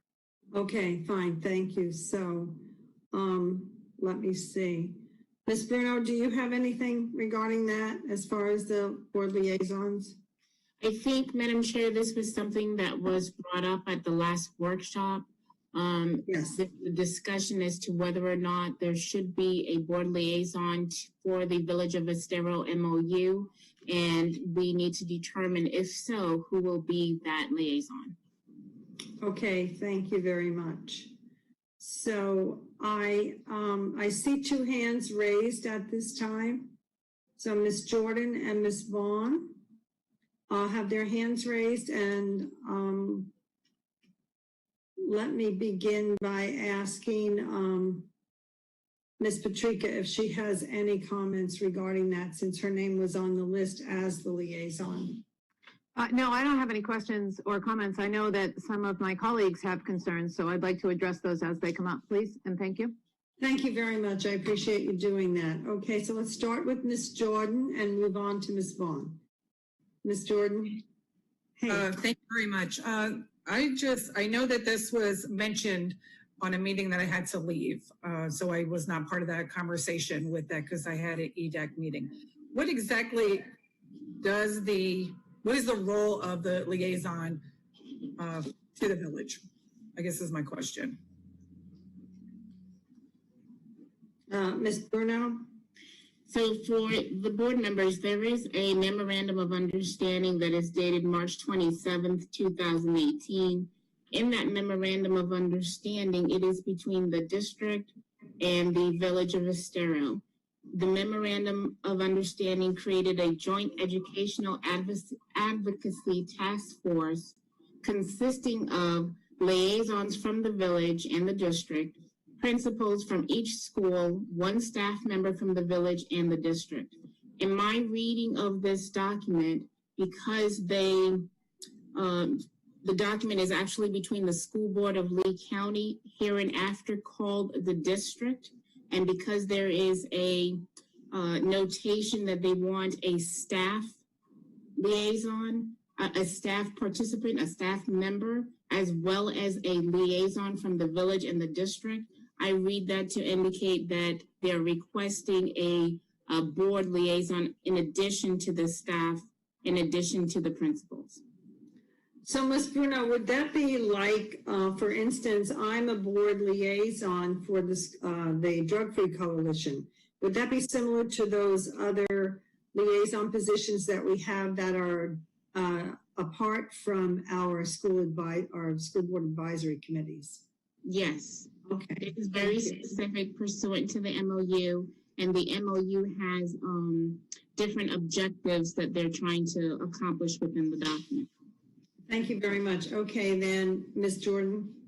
Okay, thank you for explaining that. Then I would recommend that, and I did see Chris's name, Ms. Patrica's name on that. I would recommend that it would be her because, one, she does live in Acero. She's very in tune what is taking place out there. And I believe that that's a good thing for us to have that person who is engaged with her community that can bring back that information to us. Thank you, Ms. Jordan. Okay, Ms. Vaughn. Oh, excuse me 1 minute, Ms. Vaughn. Ms. Bruno has a comment. Just to advise the board a little bit more to be a little bit more specific. The liaison would meet, at least this task force would meet quarterly for the purpose of collaboratively identifying, prioritizing, planning, implementing mutually shared beneficial opportunities between the village and the district. Thank you very much for that clarification. Okay, and now Ms. Vaughn, are you ready? Please unmute. I am. Okay, well, I have several questions. First time I saw Ms. Patrica's name was when we added some weeks to a month ago after we did liaison positions and the board advisory. That was the first time that the position was added and her name was there. So my questions are, has this task force been meeting? When was Ms. Patrica chosen by the board? Obviously, if it was in March 2018 or even April 2018, that was before I was on the board. When was she appointed? Has this been meeting? And if so, I don't recall any reports to the board from Ms. Patrica over the past almost 2 years that I've been on the board. So I would like those questions answered. So if I may, I know that Ms. McClung said she added that simply because she knew that Ms. Patrica was actively involved in that. And I do recall a number of, during board comments, a number of updates and reports from Mrs. Patrica regarding that. Well, I'm sorry, Ms. Fisher, but I do beg to differ that there were any reports that reported on the task force met quarterly. There might have been anecdotal reports, but there was, to my recollection, and if there are, maybe we need to look at the dates of those. And yes, it was added, but that doesn't mean that she's been the liaison the whole time. The name was added. Yes, and I appreciate that. And Ms. McClung said that she added that without the board asking, realizing that there was, well, yes. And so I know that when I give my reports to my community organizations that I'm a liaison to, they are anecdotal, usually during board member comments and reports. Anyway, I'm going to ask Ms. Patrica. Okay, well, I think this is something that Ms. Patrica should respond to, because that's what I just asked. Yes. Well, frankly, and I'm sorry, but I totally disagree with what you're saying, because frankly, I, as a board member, had absolutely no idea that there was this task force and that it was meeting. And if it is, besides Ms. Patrica, who else is meeting with that task force? Thank you. Ms. Patrica, could you give us a few more specifics about your involvement with the task force? Sure. Thank you, Madam Chair. If I could refresh your recollection as to the last time I addressed this issue, we did have a discussion as a board in, I want to say it was November of 17 or 18, I can't remember which, in which we talked about whether we needed to create a liaison position for the various things that board members do throughout the community. And at that time, the decision was made that if we added liaison for every single thing that board members are doing, that the list would become so long that it would be unmanageable or unwieldy. I think that the discussion that we're having right now is a good one, because the purpose of this MOU with the Village of Estero was to create it in Estero, perfect it here, and then extend it to other areas of the county to include other municipalities, and perhaps the last stop would be the county. But you know, things change, membership on councils change, membership on county commission changes. So the ordering of that is not necessary. And I see this as one of the growing pains. I have not reported every single meeting that I have had with the task force, although they have been on my calendar, which is reported to the entire board. When I have had a task force meeting, it is on my calendar.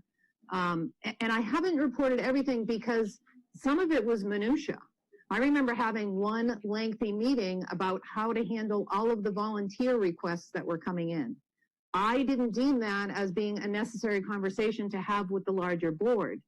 However, I do recall a specific report where Nick Bedos, who is the village liaison, the village council liaison, was able to secure donations of golf carts that were given to at least one school, I think maybe two schools, if I recall correctly, to two different schools.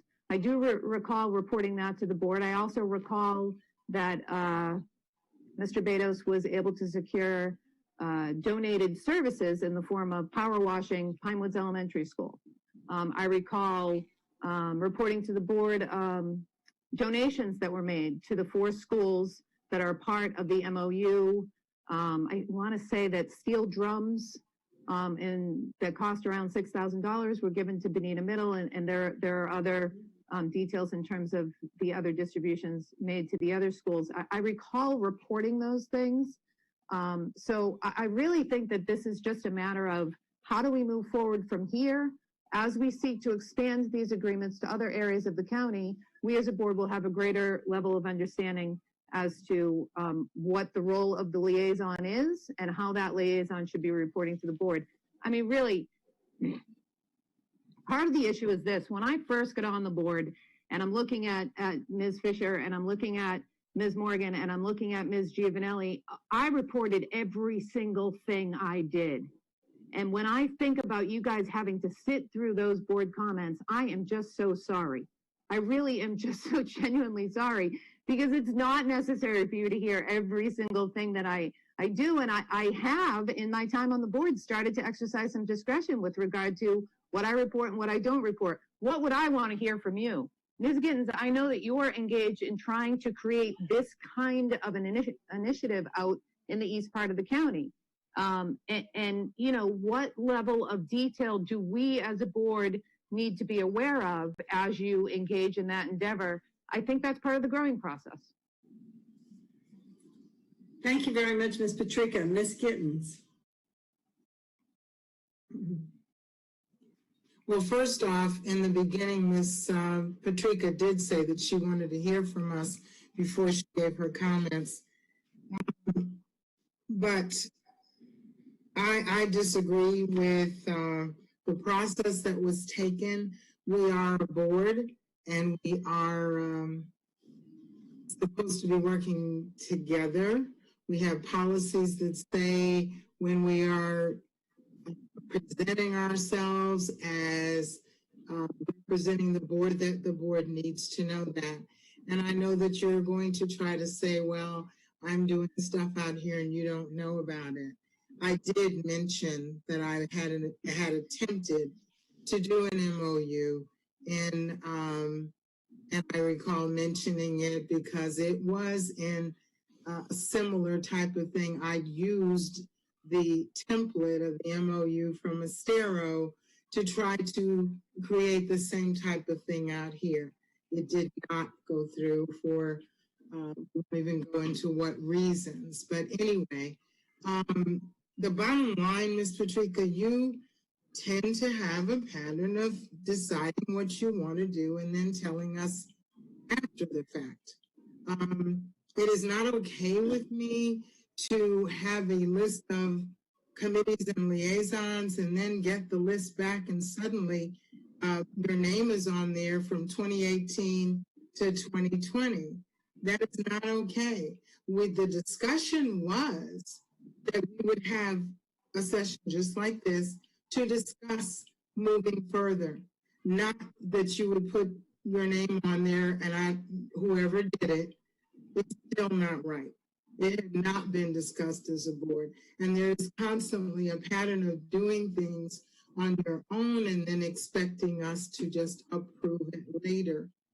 And I won't go into it all. I will give it to you to put in the minutes if you like, but there's a long list of times that you do things without the board even being knowledgeable of it, and it's okay. And like I will lose the vote, but I want it on the record that I don't think that that's right. I did not do anything out here in my district that I was hiding or trying to keep anyone from knowing that I was doing it. So that is an unfair comparison as to, you know, what we're trying to do out here. It's totally different. And there's no financial situations in it. I mean, I was working on something that has to do with like mentoring in schools, but you're talking about taxpayer money involved where we're building schools. That's what the MOU is. That's what you're involved in. You go to the meetings and say that, you know, you were representing the board in the district. That is a concern to me. And I know if I had done it, you all would have been all over me before I even left the door. I think we need to be equitable in doing what we do and following policies. Policies are for a reason. And I am going to bring up at the proper time that we need to look at our policies. If policies are broken, there's no teeth to it. There's nothing, no consequence. So we just say, okay, and then we just keep going. So what is the purpose of having the policy to say we need to do this or this? It's never followed because there's no consequence. So that is my feeling about it. I think that if you, and as far as the documentation back in 2018, I went back and looked at all the minutes that had to do with that. There was nothing in there where the board said, yes, we have this MOU and we will put you as the liaison. It's just not there. And the only thing on paper was when your name was added to a list of positions that we as a board had nothing to do with. And it seems to be that a lot of that happens, that the board, you know, either we're told that's not your job and you don't do that, but these people can do things, but other people can't. If we're going to be a team and a governance team, we need to follow the same rules for everyone. Thank you. Thank you very much, Mrs. Morgan.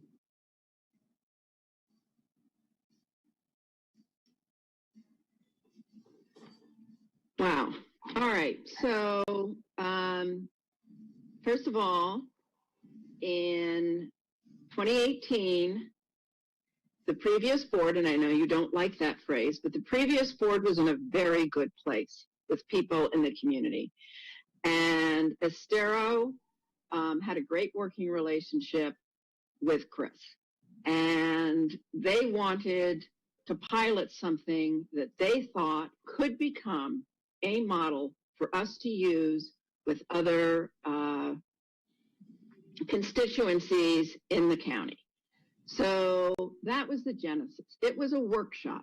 It was an agreement that we wanted to do an MOU with Estero and that Chris would be the liaison and that we would use that experience to inform how we would move forward with other municipalities. You know, the Cape, would have been a great one, and I know we talked about it. But I have to make another comment.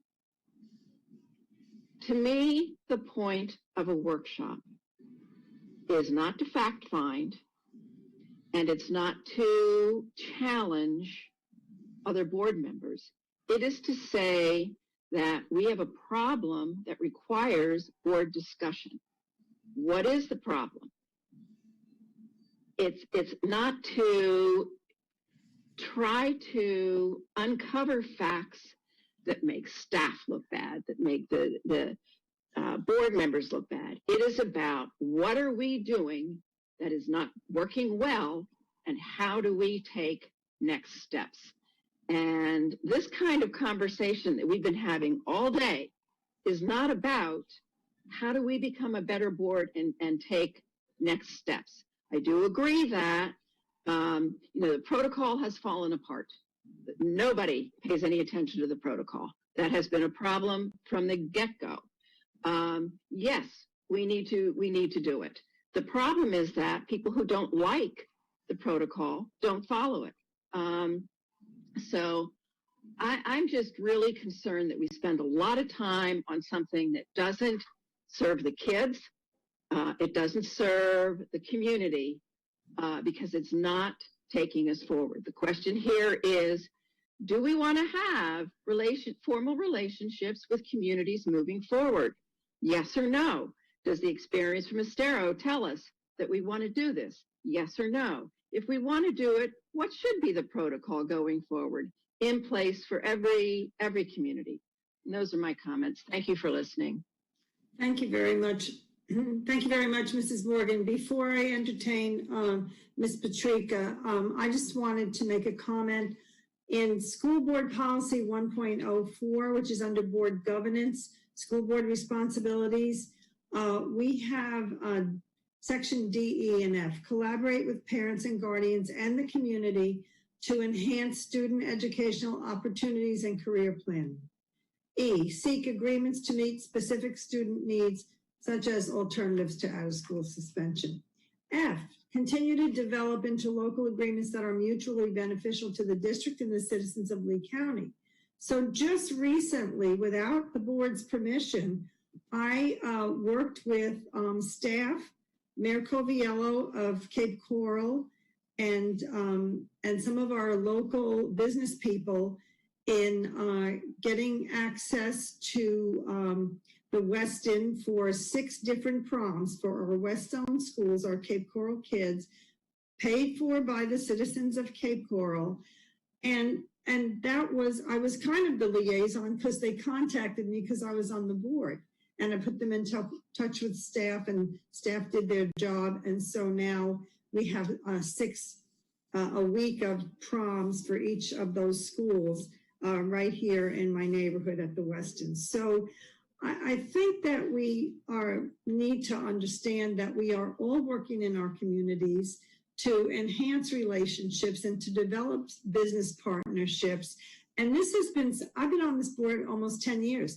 We've always done this, and it has not become a huge issue for discussion. And we do report our contacts with our local communities as we report our board member reports and comments at the ends of our meetings. So I just wanted to add that in, but thank you. And thank you for waiting, Mrs. Patrica. Absolutely. Thank you for the work you did out, Ms. Dupree-Bruno. I can't call on her. I'm sorry. Ms. Okay, yes. Ms. Bruno, please. Madam Chair, if we could just make sure that all board members who want to make a comment have the opportunity to do so before we go to someone who's already spoken. Thank you very much. Ms. Patrica. Is there anybody else that wants to talk before me? Okay, let's see.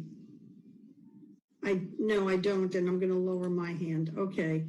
Okay, so Ms. Gittens, I am very sorry if you took my comments the wrong way. I was not in any way criticizing your efforts in Lehigh. I was applauding your efforts in Lehigh. And really, the reason why I wanted to have this discussion is because an issue has been identified. And we as a board need to figure out how to move on from here. There's clearly a difference in agreement. So how do we come together as a board, set parameters surrounding this, and move forward?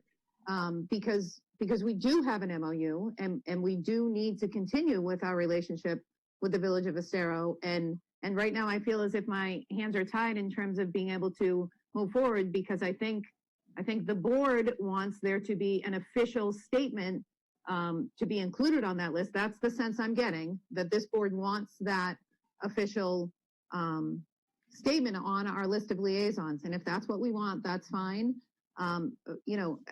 As of right now, I would just beg that we please move forward so that this relationship can continue. Thank you very much, Mrs. Giovanelli. So, I mean, I agree. We have to have, this is what part of what we do best, I think, is relationships. And that's actually what I believe. And so I would never stop anyone from having relationships with anyone in the community, because that's what will make us a better board.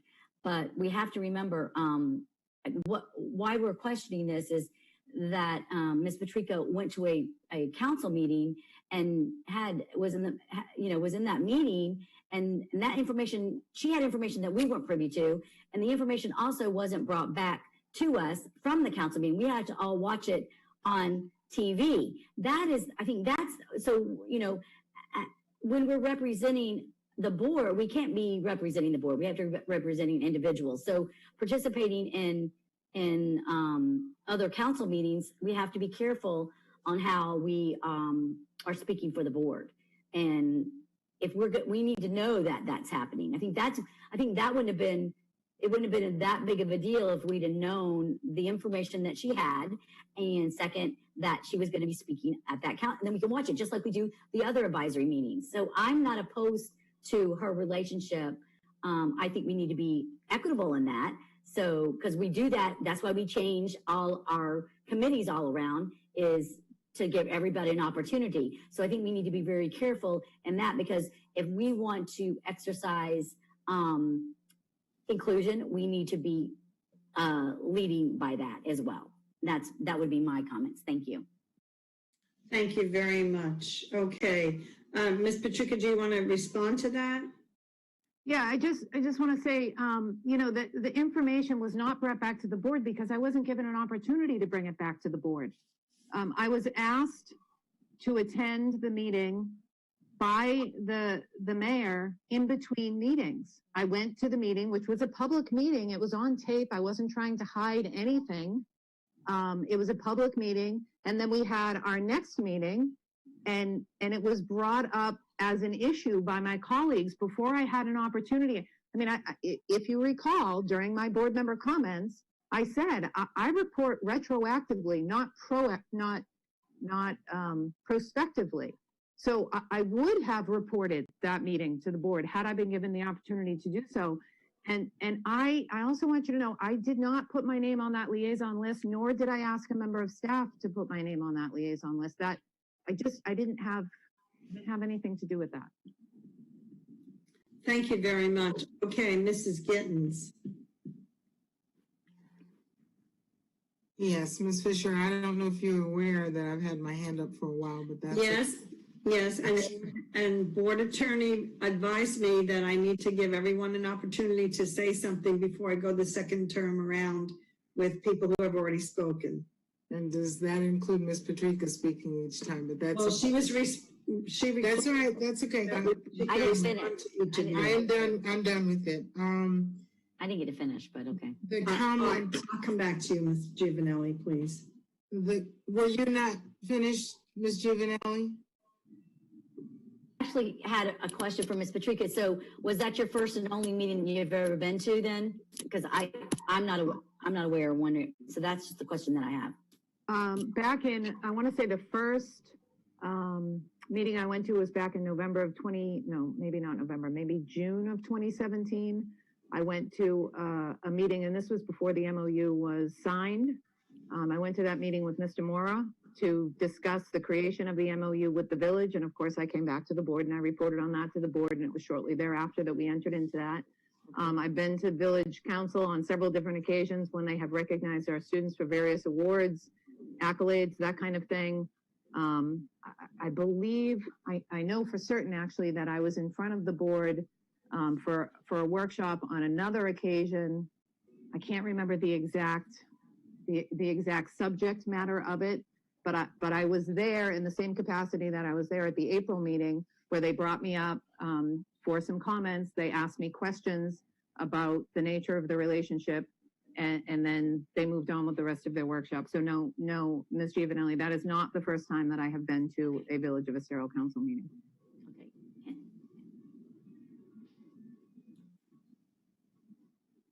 May I speak now? Mrs. Giovanelli, please unmute yourself. Okay. Mrs. Giovanelli, please unmute. Good. Okay. I think I got it. Okay. It lit up and then it kind of gets on. So, all right. So, and thank you for that. Cause I don't look at your calendar, so I couldn't say that you've been there or not. So it's on your calendar. So it's just whether we know it or not. Look at it. So I guess is I want to just kind of clarify. Thank you. Okay. Ms. Gittens, would you like to proceed now? Thank you. Thank you for your patience. Thank you. In response to a statement that Ms. Morgan made, that workshops are not to challenge each other.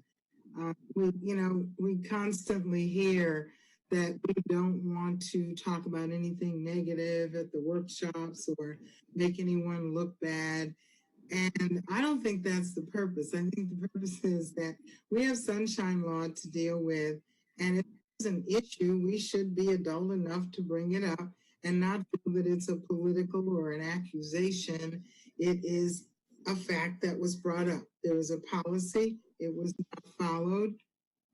We're discussing why that has not been followed. And to narrow it down to just say, we won't have this discussion, all we're going to have is a discussion deciding who's going to do it, I think that's incorrect. But anyway, all of the other things, including what you mentioned, Ms. Fisher, that you did with your community, I don't think any of the things that anyone's involved in has the financial impact that these situations have. That's what's concerning to me. Having proms for the kids that didn't have them is totally different than purchasing land and hiring architects and placing of schools and all of that. That is different. That is a board issue that should have been brought before the board. And Ms. Patrica mentioned that a couple of times that she was there, but I do recall there was a discussion, and it's out there online as well, that you were at the meeting and they were discussing, I think it's the swell outside of Bonita High School. The statement was, someone asked you, please, that we can have Ms. Patrica go back to the board and, get a clarification. And, it's just, I know you're going to say I'm just being political, but like I said, I'm not running for office. I just would like to have answers, and I would like to not see the continuous pattern of people doing things on their own without the board. And when other people attempt to do something, it's like, no, you're not supposed to do that. I know you say you didn't say put your name on the list. However, no one said, well, maybe we shouldn't put that on there now. That was just kind of, to me, that was wrong, because we as a board had said, we will discuss this in a workshop. And the next thing we know, it's on there and retroactive until 2018. That is, to me, stepping outside of the lines. But thank you for listening. Thank you very much, Ms. Gittens. Ms. Vaughn, Ms. Bruno. Madam Chair, I would like to make a recommendation from a legal standpoint. I think that when we have MOUs or any other contractual obligation that requires board participation in any way, we do need to have a liaison. Some of the other things that you are discussing are not necessarily have any legal consequences to them. They're not going to incur any cost. They're not going to incur anything that needs to be brought back to the board to make a decision. In this particular case, we have an MOU that specifically requires us to provide a liaison from the board. So anything like that, we need to make sure that that the board votes or takes a consensus to nominate who they want to be able to be that liaison. At this point, I think the question is whether or not you want to, not whether, but who you want to nominate and represent this board as part and to fulfill the obligations of the MOU. Thank you very much, Ms. Bruno. Okay, I'm going to entertain Ms. Vaughn, because she has not had an opportunity yet, and then we will move to taking a recommendation and a consensus. And I just wanted to comment that I believe that since the MOU was established and signed, that has been the time that the involvement of Mrs. Patrica has been active. So, okay, Ms. Vaughn.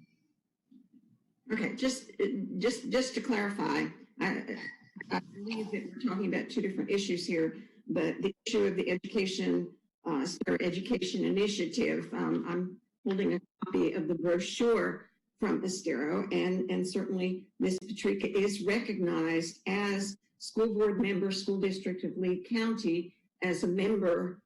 It's under Contact Us on the brochure.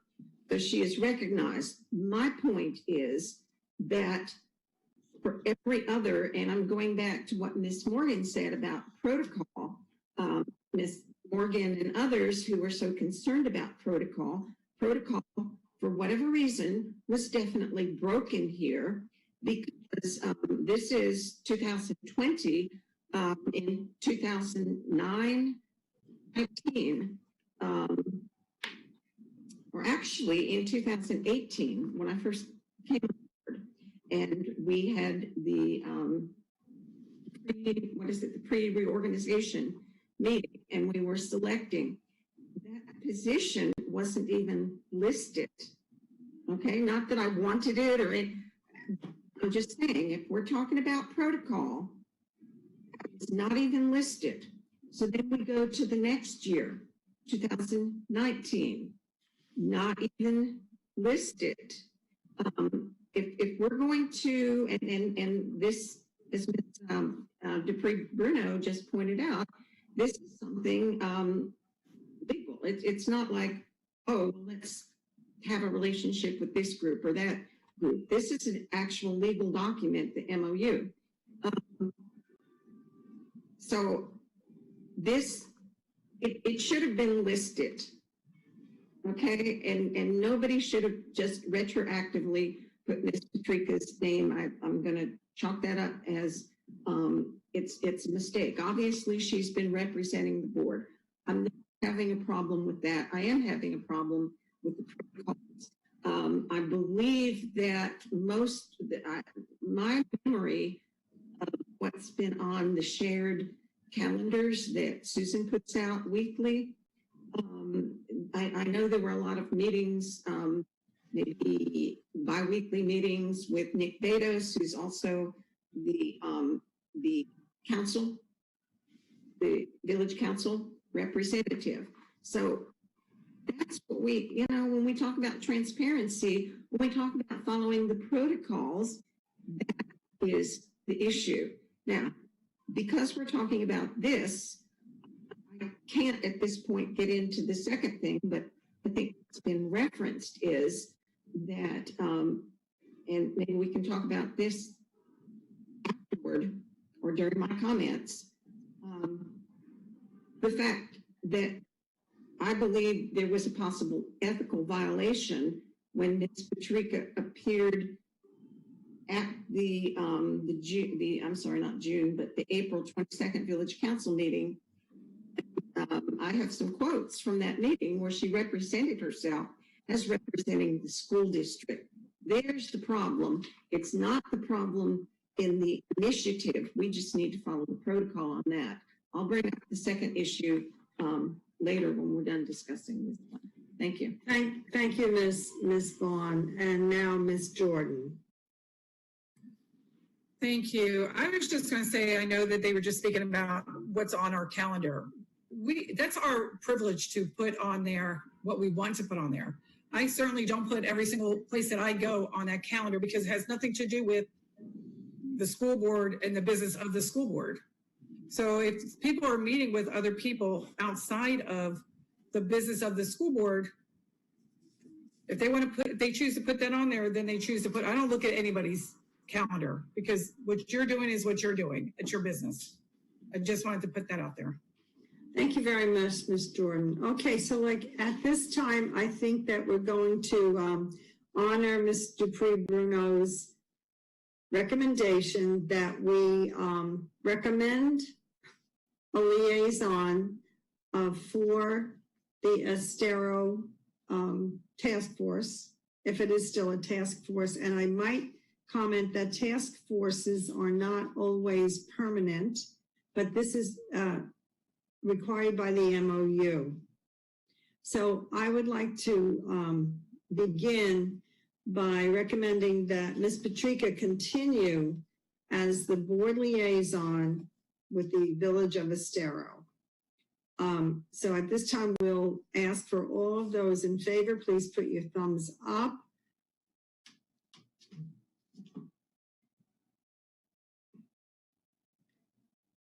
Okay, we have 1, 2, 3, 4 thumbs up and 3 thumbs sideways, which means that they can live with it. So at this time, Ms. Patrica, do you have any closing comments? I think this was a productive conversation in terms of how we move forward. And, you know, when we do extend this agreement, and Ms. Fisher, I believe you're in a fantastic position to do that, because I think that Cape Coral is already very involved and very supportive of our schools. I just don't think we have an official agreement with them. I do think it would be healthy or helpful for us to come together as a board, for me to share the missteps that have taken place in creating this with the Village of Estero. I do still feel like it's a little bit premature because, again, we have not yet perfected it, but I don't feel like there's any leftover outstanding questions. So I appreciate the discussion. Thank you, and I appreciate that also. And, you know, over the years, there have been many activities, including the sharing of sports fields here in the Cape, where I have been approached as the board member and been involved in that. And there was no official MOU, but it did make a difference in sharing of expenses and use of some of the district property. So I think that maybe we do need to have some specific guidelines moving forward. And it was mentioned that there was a violation of a policy, and I'd like to know what policy that was. And then I don't know if we have specific protocols regarding MOUs, but if we do not, I'm putting that on our list for our moving forward activities. Thank you. And then I see one more hand up, and that's Ms. Gittens. Yes, thank you. I don't agree that we should retroactive this position. It was not agreed to by the board prior to this, and I think it just came to light, so we should start from this point on. And I don't think it should be retroactive. We did not have we're talking about something that happened already. So in my opinion, this vote was going forward that Ms. Patrica would be serving in that position. Thank you. And I just want to mention that, yes, this was approved by the previous city board, and we don't go back and redo decisions made by previous boards. So I think of it more as a continuation of her involvement than a retroactivity. And then I'm going to entertain. May I finish, please? I'm sorry. Where is that? Okay, it's not in any minutes. It's not in anything written. It's not anywhere on paper.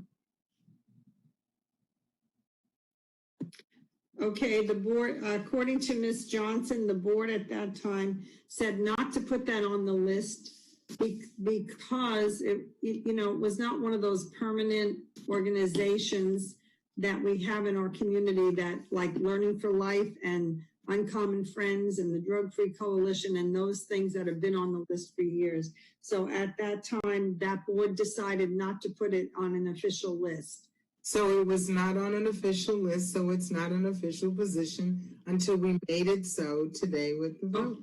Right, and that's what we did today, so thank you very much. So I'll ask if we, due to the interest of time, it's 3:32, I think that we can now move on in the agenda to good of the order. And so I saw that we had Mrs. Giovanelli's, and all right, Ms. Patrica, you have one last comment, followed by Ms. Bruno. Good of the order, actually. So would you like to take Mr. Pre-Bruno first? Thank you very much. Okay, Mr. Pre-Bruno. Thank you, Madam Chair. I know that one counsel that I would have to the board moving forward is to be cautious that when you are speaking to the public, that you ensure, it doesn't matter what it is, if you're going to a meeting, if you're talking to the media, it really doesn't matter, that you specifically say, I am speaking as an individual, not on behalf of the board, unless you have been given specific authority by the board to speak on behalf of the board. Thank you. Appreciate that, counsel.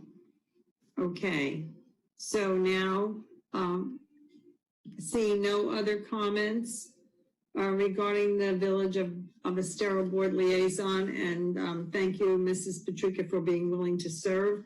We will move on to good of the order, and I'll begin with Ms. Giovanelli. Thank you. Well, actually, I was gonna ask Attorney Dupree Bruno about the MOU and the legalities of that regarding, that was what my hand was up for, and she kind of answered a little bit of that, but you know, with speaking as individuals. But I think that since we have an MOU and it's the legalities of it, I think we should have the liaison and it should be on the list. I think that that would be more important. It's just transparent. And there, that's all I can say is transparent. Now, now to my comments. Thank you, Ms. Fisher, regarding the proms and everything. However, I have been getting some phone calls and some, you know, about that being equitable, and there's nothing happening in Lee County. I explained that that's typically the principals, so I had no idea that you were kind of a little bit behind the scenes working on that. So for Cape Coral, and kudos to you, I'm not, but I've got some schools in Lee County that principals frankly aren't doing anything. So they actually are blaming the superintendent. What I said, it's not the superintendent that arranges proms and things like that that's happening. They do have the control of their schools. So I somehow, if maybe Dr. Atkins can look into that or address that a little bit, because I'm getting some slack on proms, and so I know if it's not just in my district, it's going to happen in several other districts, you know, across the canal. You know, yes. Yes, and I'd like to respond to that. When they first approached us, that was one of the first thoughts I had, was the equity issue. However, this has nothing to do with the school district. The invitations were sent to the individual graduates of 2020 Cape Coral residents by the city and the business community in Cape Coral and the Rotary Club. They are sponsoring the whole entire thing. The school district and the principals are using no funds or anything like that. This is strictly a gift from the community of Cape Coral to the Cape Coral residents who are graduates of 2020. Great, thank you for clarifying that, because I know that there's some people are doing proms and it's private, and that isn't equitable, but it's their funds and they're doing that. So the superintendent needs to be aware that that is going on, because, you know, inevitably we're going to hear about it. So I just putting that out there for everybody. I think that's really all. I really think we had a good meeting today. So thank you. Thank you very much. Okay, Ms. Patrica. I have two things for good of the order. The first, Dr. Atkins, and I don't need a response from you on this right now, but who will be the staff liaison to the Village of Estero Task Force, please? And the second issue is, I spoke with RSM earlier this week because we have completed our evaluations of RSM, and I wanted to discuss my evaluation of them with them, which I believe is the appropriate thing to do. One of the issues that came up was a lack of communication, and they indicated to me that the board has given them the directive that they are not allowed to speak with us as individual board members. They are only permitted to speak to us as a whole board. I know, Ms. Fisher, I see your face, and I don't recall ever giving them that direction. I believe that if they are under the impression that that is how they are supposed to interact with us, that is counterproductive to the relationship. And I believe that potentially has led to the lack of clarity surrounding our relationship with them and the progress of work with them up to this point. I certainly think that whenever an email is sent, the entire board should be copied. But I'd like to make sure that we as a board agree that we each as individuals have the opportunity to speak with what is essentially our employee. We don't limit each other's ability to speak with Attorney Dupree-Bruno or Superintendent Atkins, and I submit to you that it would be inappropriate for us to limit each other with regard to our communications with RSM as well. Thank you. Thank you. Was that the only thing, Ms.? That's it. That's it. The order. Okay, Yes, thank you. Moving right on to Ms. Jordan. Thank you. I was just going to respond to Chris, Ms. Patrica. I know that I had asked them several times because of the fact that we were not receiving all the information via email. I called them and I asked them to please, and I sent them emails asking them if they were going to send it to one, would they please send it to, I personally would like to have it, and I'm sure probably the rest of the members would like to have it as well, the emails. So that way they could not get lost and we would have them at the appropriate time. However, when I've ever called them, they have called me back and spoke to me. But, so I just wanted to make that statement. And, but as far as... Fisher, before we move on from this issue, I was hoping to get some kind of an agreement from the board to provide direction in terms of my individual relationship with them moving forward, because if they don't feel comfortable speaking with me as an individual, do you understand what I'm saying? So you asked if that was it for good of the order, but I thought we would go around and make sure that it was okay with everyone that we reach out individually. Oh, I'm sorry, because I thought you said you had two things before. Okay, let me, yes. Ms. Gittens, you're next after Ms. Jordan for good of the order. Okay. Okay, Mr. Dupree-Bruno, may I request that you help me communicate with RSM to clarify their ability to communicate? And it was my understanding that all of the dashboard reports and everything were going to the whole entire board. So I'm going to ask Ms. Dupree-Bruno to help me with that, and we will, does everybody agree with that, that we each should be able to Ms. Fisher, may I please make a comment regarding this? I was in the middle of talking, but yes, please go ahead, Ms. Gittens. No, you finished. I asked after Ms. Patrica finished to clarify something. Whenever you're ready. Thank you. Okay. Ms. Bruno. So it appears that there's a board member that has something to add to this particular discussion before we take a consensus. So let's let Ms. Gittens go ahead and make her statement. Yes, thank you very much. Ms. Gittens. Thank you, Mr. Bruno. As I was trying to state, I was the chair at the time that we had required services from RSM. As the chair, I was communicating with them and letting the board know what was going on. At the time, there was some controversy that other board members said that I was not giving the information and I was holding on to it. So therefore came the discussion that they would comment or make sure everyone heard the same thing at the same time. That started. And they were concerned because they didn't want to make anybody else on the board feel like they were being left out or they weren't doing whatever. So that was how that began. They had to, speak to everybody together so everybody had the same thing. And I don't know if it was misunderstanding or how it went, but that is how that discussion, Ms. Patrica, came up, because a board member said they weren't getting information that everybody was getting. And I appreciate that. And in my conversation with them regarding their evaluation, I did tell them that I would bring this up for board approval so that they would feel comfortable going forward, taking individual calls from board members. So this is as much an issue coming from me as it is a request coming from them. And I really don't think then, because of that confusion, that we should score them any lower for communication when they were told a particular method of communication, whether it happened or not. Thank you very much.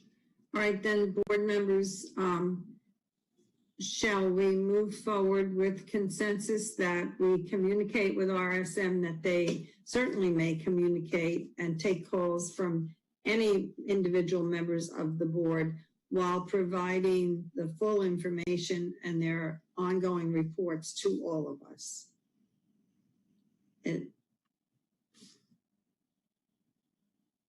Okay, it looks like that's unanimous, Ms. Bruno. So if you would help me with that, we can talk about that later. Thank you. Yes. Okay. All right. So moving right on now, Ms. Gittens, do you have anything else for good? Oh, Ms. Jordan, were you finished yet with good of the order? I just wanted to clarify that because I know I personally had sent them an email, but I had copied everybody on that at the time when we did not receive that email that we were supposed to have had.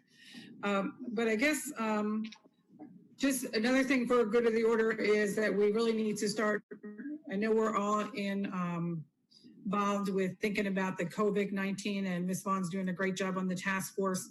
I did ask them, however, to send us the information. I know Ms. Vaughn's speaking for us and she'll bring the details back, but the different plans, I had asked them to please share that with us, which they have, and I really appreciate that. But this morning at FSBA, they had a speaker on there that was also, sharing with us how not only do we need to deal with the COVID-19, we have to start really thinking about the hurricane plans. So I just want to make sure that that's our next, that's on the agenda as well, and knowing where we will stand for that. Okay, and thank you very much. And I'll put that on the list unless Dr. Adkins has anything that he wants to say in regard to our impending weather plans for this year. I can add it to my comments. Thank you very much. Great. Okay. All right. Thank you, Ms. Jordan. Ms. Gittens. Yes, I am concerned that as things go on with the task force, I do get quite a bit of comments from the community. We do not, as a board, have an opportunity to share that because as of our last meeting, we were told that we really have nothing to do with it other than the liaison that is the superintendent. I would refer all of you back to our meeting of May the 4th and the last 10 to 15 minutes. Ms. Patricia had shared at our last meeting that she had looked at it, and indeed we had all agreed that the task force and all things to do with it belong to the superintendent. If you go back and look at that, each member, including all of you, stated that the superintendent would go back and get plans together and come back, I quote, come back to the board to discuss how we would move further. And Ms. Morgan even said, and then we can discuss how or what we want to do moving forward. I was basically shot down several times in saying, no, that was not done. It belongs to the superintendent. And like I said, if you need the minutes, as far as the time on the video, you can watch it and you can see where each of you said, yes, we will get back together. I have a few concerns from the community as far as with the survey. The survey asked you could have done it in English or Spanish or Creole. And 98%, 98.3% of the responses were in English, 6% were Spanish, and 0 were in, or maybe 1% was in Creole. I do not believe that is representative of our whole constituency and all of the people that are involved. I believe we're missing that link. of a big portion of our district. I don't, some of I've spoken to a couple of the community people and teachers that are on the task force, and they do have a concern that there's not enough time to, and I'm not just, don't try to pinpoint, it's people from other districts and other areas, but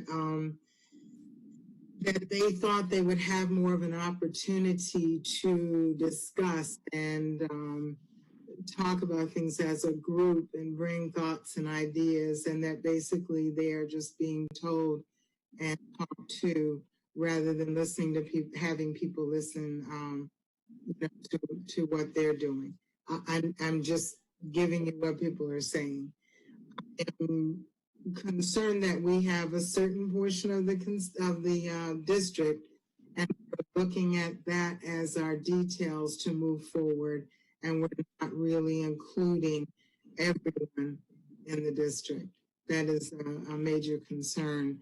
And I don't know, I know the train has left the station, and the superintendent is in charge of it, and it's his committee that we've been told. But I think we skipped a step in that we as a board should have been able to at least give some input into the basics of what was needed. When Ms. Patrica even presented it, she said that it was a plan that was from FSBA. And in fact, she's the state representative for FSBA for the task force for reopening schools. So I just don't know how the board is just totally left out of any type of input in that. And anyway, I have other comments, but I will save them until later. I thank you. Thank you for that. And I just want to make sure that we all understand that we have a board liaison to the K-12 pandemic task force in this district, and that Mrs. Patrica is our representative to FSBA, so we can, of course, send them suggestions or ask questions of them at any time. That's why we have the liaisons. So I appreciate your comments leading into that. I'm not the board's liaison to FSBA. No, she's not. She's and from the pandemic task force I'm on there is completely separate from the Lee County School Board. Completely separate. Exactly. But my point is, I understand where we're at now. What is disturbing to me is that we went from a point where we were going to talk about it to a point where a few board members decided, no, we won't do that. We will not take it back to the board. That is what my concern is. At this meeting, and like I said, it's on tape, we said it would come back to the board for discussion. And after that, and superintendent, I spoke to the superintendent about it. He said he spoke with Ms. Patrica about the fact that we already have a task force. And then Ms. Fisher sent out an email saying, we already have a task force, the superintendent does, so that's what we're going to do. In between those two things, it never came back to the board for any further discussion. That is what my concern is. I understand, Ms. Fisher, what we have in place and all of that. The process in getting there is where I have a concern. Thank you. Appreciate that. Okay. Ms. Vaughn. Okay, we're still on good of the order, right? Not comments. We're on good of the, well, we're on good of the order. What are we doing? This is a workshop. So any comments are for good of the order at this point. Okay, well then I'm going to reverse how I was going to say my two things. Let me respond first. Ms. Gittens, be that as it may, on whose committee it is, etc. I don't want anybody to think once the train leaves the station, so to speak, that things don't get changed, because one of the first things that was problematical with the pandemic task force was a lack of teacher representation. And I know I brought forward to Dr. Atkins, and there are now 3 more teachers on that. It's a fairly large committee. I think we're probably at 28 or so right now, and you can't have 100 people. So what's happening, and when I talked with Daly this week, as I think all of us do when we meet with TAP, he and I spoke, and one of the things that I think is going to be very productive, he is gathering, I guess you could call it subgroups of teachers, because as he pointed out, and this is very true, if you talk to a kindergarten teacher, and we have one representative from elementary, and you talk to a 4th or 5th grade teacher, they're going to have very, very different ideas about what worked, what didn't work, moving forward. So TAP is working on bringing together subgroups of teachers. And subgroups would include, for instance, as I just said, in elementary, different grade levels. Once we get up to, I mean, it may not be every single, but certainly primary versus the intermediate kids in elementary, very, very different. Some other things that are being done. I know one of his subgroups is PE teachers, because that's going to be very different, and especially, when they're in high school, middle school, the locker room situations. As we were talking, and he has other groups, as we were meeting the other day, and I do have a report I'm going to give in just a second, I asked a question about what was being done with our academies, because there's some hybrid plans that have been put out, and I said, well, the academies, as well as many of the fine arts, are hands-on, and we have other courses. For instance, a lot of our computer design courses that the kids are not, unless they have a really, really great computer at home, they're not going to be able to do some of the things at home because, if we have a hybrid plan, because it requires very specialized software. So I know Kevin Daly liked the idea of having some of the academies, for instance, somebody teaches welding or the auto shop or any of those. I mean, most of our academies are very much hands-on. So I think that's going to be a very important step. And the way that is planned out is that those groups will meet individually, like all the PE teachers, let's say, that are in the group. They will come up with their suggestions, and then they will be passed along. So again, can't have a committee of a couple hundred people and get anything done. I want to remind everyone, and this is for board members as well as anybody who may be watching, listening to us, that we have established a dedicated email address for all questions and comments, suggestions having to do with school reopening. So anybody who didn't have a chance to answer the survey, anyone who new things that have come up. So obviously, I think we all know that the governor came out with the executive order just yesterday. And so already one of the models that was not really discussed, but presented to us on the task force, the full virtual model, that's not happening. I mean, that's totally off the table, because there will be physical presence at school, which doesn't mean, don't get nervous about it out there, that every kid, every teacher will be physically in the school. So that email address is very easy to remember. It's reopening schools, no dot, just reopening schools at leeschools.net. So reopening schools at leeschools.net. So anybody who, it takes away that extra step of, something coming to the board office and then Susan or someone needs to then say, the language, it's being passed on to Dr. Atkins. Cindy McClung is taking over that aspect, that she will be answering emails. And by and large, the questions and comments, a lot of them can be grouped together, but this will give people another opportunity. And certainly these that come to us as board members not preclude us from, if it comes directly to us, to answer those.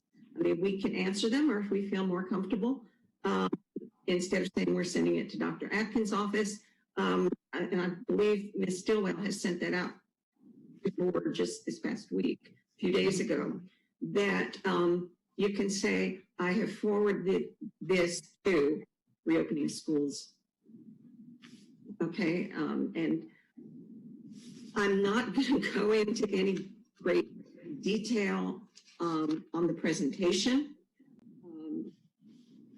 that was given. I'm hopeful that all of you have already watched, and if you haven't, I urge you just to watch the presentation, because it was sent to you. But basically, it was presentation first from academic services, and again, one model, and this, this is on the table, of course, full in-person school, but with virtual options. Then there was presented several different hybrid models, and the hybrid models were so that elementary and those students benefit. Obviously, they need the live teacher, and any of the distance learning that we're talking about is not going to be anything at all like what the kids did the past quarter. It's going to be actual teachers teaching classes, and so it could be another hour. I'm not going to.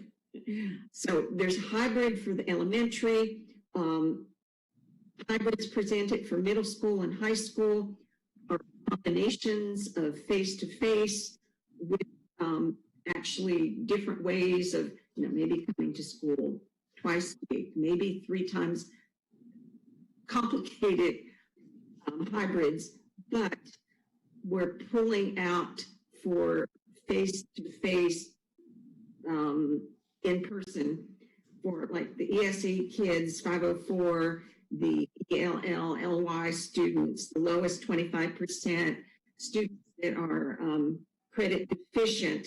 So the ones that really, really need the face-to-face, they're going to be different things. If you haven't looked at that presentation, go ahead and do that. And then the second part of the presentation from staff at the meeting the other day was from operations department, and Dr. Savage went through key considerations, which included, he had a long list of bus considerations, the cleaning protocols, lots of issues with that. And then, of course, the health and safety in the schools, the air quality, the cleaning, the hygiene, the masks, the screening. There's an endless list of considerations. So it's, Lauren Stillwell sent you, I'm not going to say, well, hey, yeah, if you've already watched that. You already watch it? Yeah, I really, really advise you. What I'm telling you is kind of an overview, and it's the same for anybody listening. But if you're interested in looking at the various models and other things that were discussed, And again, even with full in-person, face-to-face, there will be virtual options because, as you well know, we do have some teachers that are high risk because they're 65 or older, may be compromised, immunocompromised. They have in their homes that are compromised so that they can't risk bringing home infection from COVID. And finally, the same thing with our kids. The kids could bring it home to somebody in their family, or they may have asthma, or they may have gone through cancer treatments or whatever.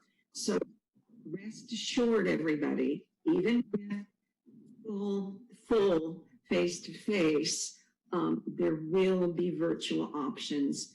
And finally, this is something that's going to have to be run through the union in terms of all staff, both TALC and SPALC. So the union is going to be very with that. So that's my report on that. Do you want me to give my other, I've been going on that, but it's an important piece. Thank you, but this is a very important piece and it is very complicated. And I appreciate that you took the time to do that. And I would also recommend that everybody watch the video of those presentations and make use of the email opening schools and also reopening schools. Reopening. I want to make sure I got reopening schools, at least schools.net. And we'll just count on your ongoing updates in addition to Ms. Stillwell's. Yeah, and I certainly. But go ahead if you have other comments. Yeah, I'll certainly update. Oh, okay. So when we were talking about the liaison for Estero, I said I think we use. This is the good of the order I did. And the issue that I had when I said I believe there was a potential violation of ethics, and I think Ms. Fisher, you said, well, what ethics were violated? And I do not. I'm going to preface this with I do not intend to send this for ethics review or anything else, but I think it behooves us to hear this and to heed Mr. Bruno's admonition that we're very, very careful to speak only if we have the board behind us that has said you're on behalf of the board. I think we need to be very careful. We're being contacted these days all the time by the media, and to stay as an individual. But I really think that at that meeting that we referenced, the Estero Village Council on April 22nd, I believe that Ms. Patrica overstepped her role as, and first of all, that wouldn't have been a liaison from the MOU because it was speaking at a village council meeting, and that's separate from the Estero Education Initiative. I mean, there were statements there. There were things, pieces of information that Ms. Patrica was privy to. She had sent a timeline out. First of all, this bothered me about the timeline, which is why I was asking Mr. Savage and Ms. Eba some of the questions. Like my last question was, well, when was that land looked at on Corkscrew?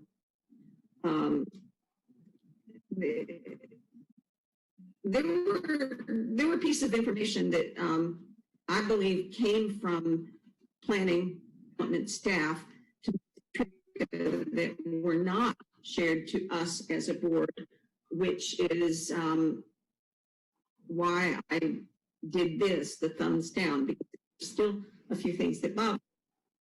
But I believe that I think it's 1.03 and 1.05. The part of those policies that say, I have to pull it up, but basically that a board member may not speak as an individual on behalf of the board unless the board, 1.05, it's 1.05 to B.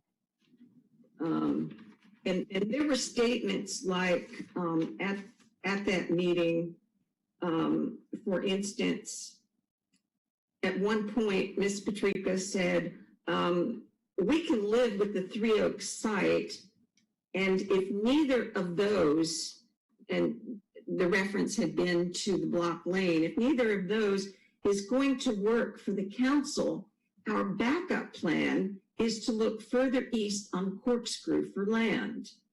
I'm not going to go through other statements, but things like, I'm here today to ask you to please provide us with direction. To me, that sounds more like a question that staff would be asking, and I'm sure staff has asked. And there are other pieces in this. Without unanimous approval, we would have to go with our third option.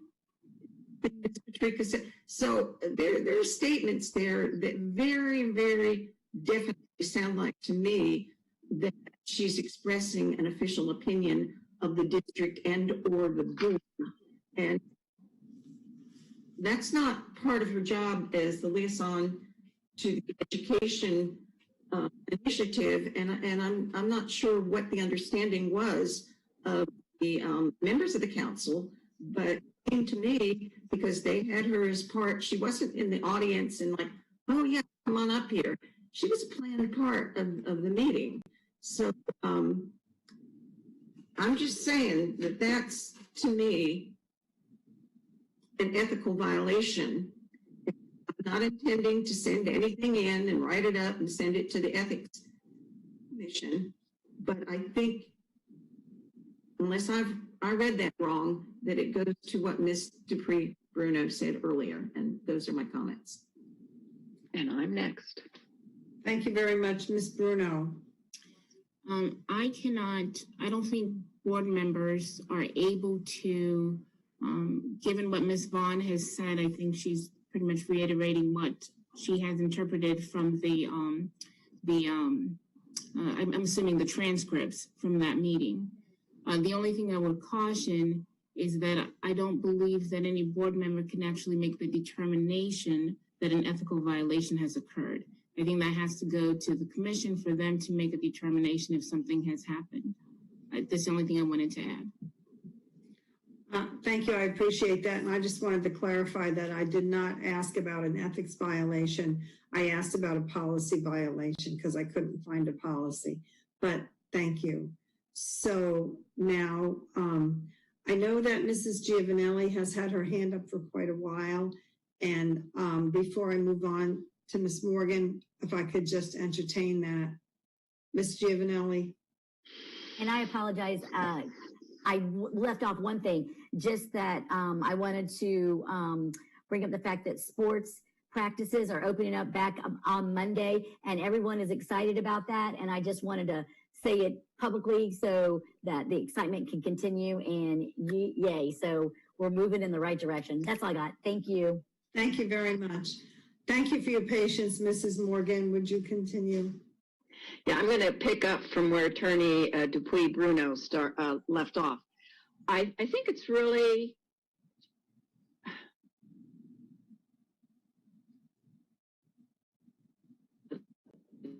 advice. Ms. Morgan, I think you're frozen. I do believe that before.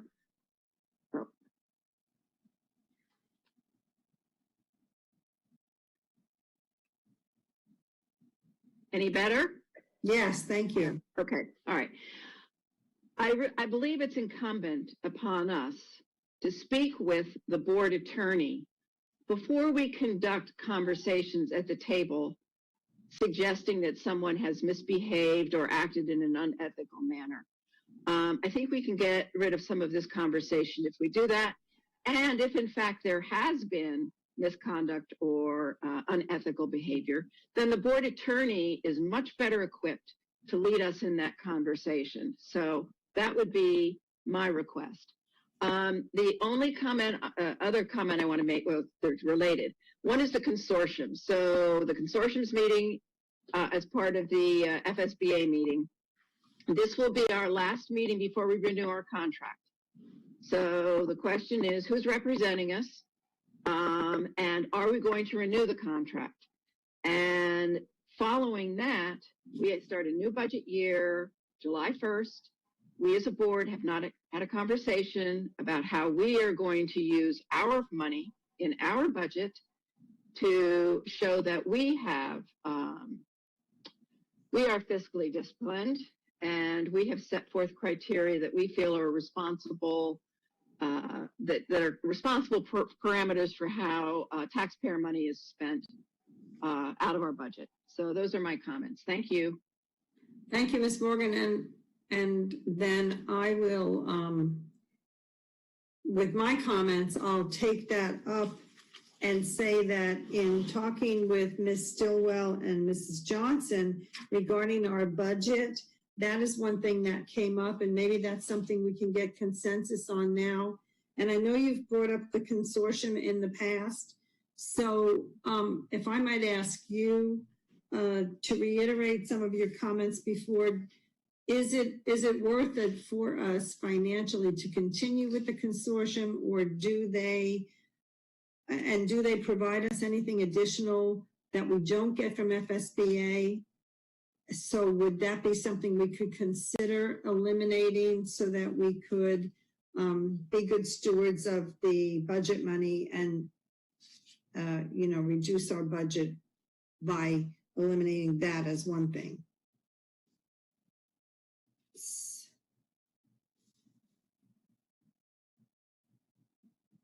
Yeah, can you unmute, Ms. Morgan? Can you unmute, please? Yeah, there we go. Okay. I think you're frozen again. Sorry.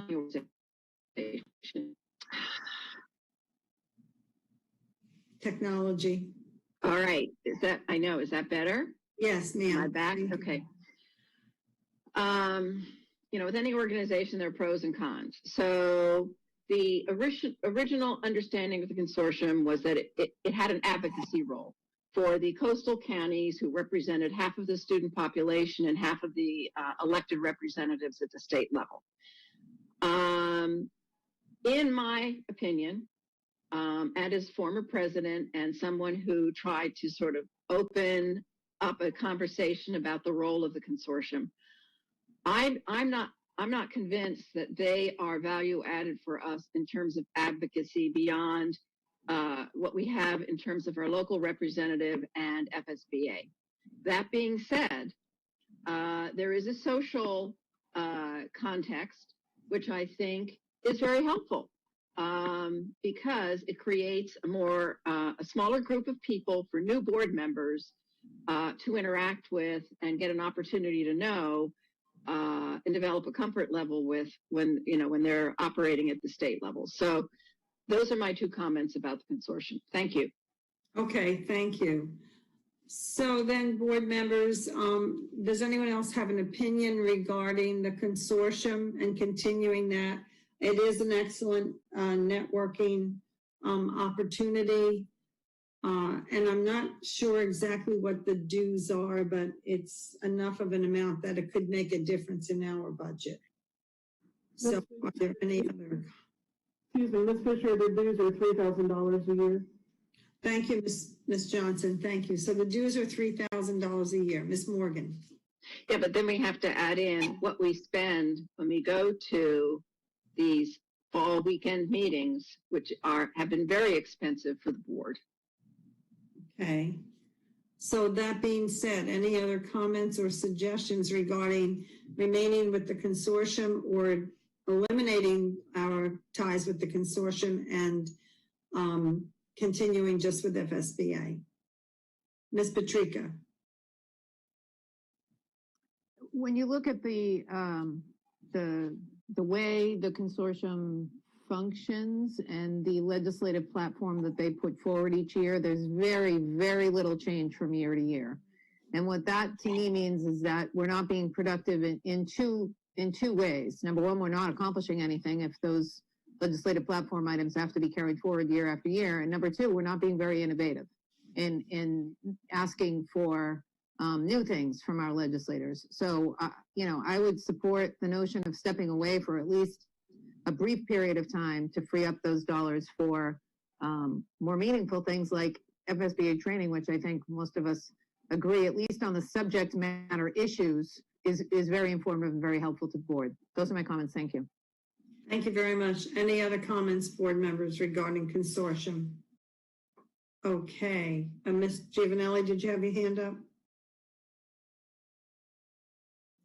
Gwen had her hand up. Oh, thank you. Miss Gittens, I'm sorry, I didn't see your name is like right where you're down low today, so okay. Well, it's been up for the last 10 minutes, but that's okay. I we don't need to continue with the consortium. I don't, especially in the time of budget crunch that we have. I don't believe in if I don't know if we need to make a motion or what we need to do to state it. And at the end, I do have one more comment that it's not related to this. Okay, thank you. So then I would like to reiterate Ms. Patrica's suggestion that we step away from the consortium at least briefly to save the money and see how that goes and see if there are any improvements in their advocacy and legislative priority issues. So if we have consensus on that, then we'll let Ms. Johnson take that under advisement and share it as we move forward with our budget cuts.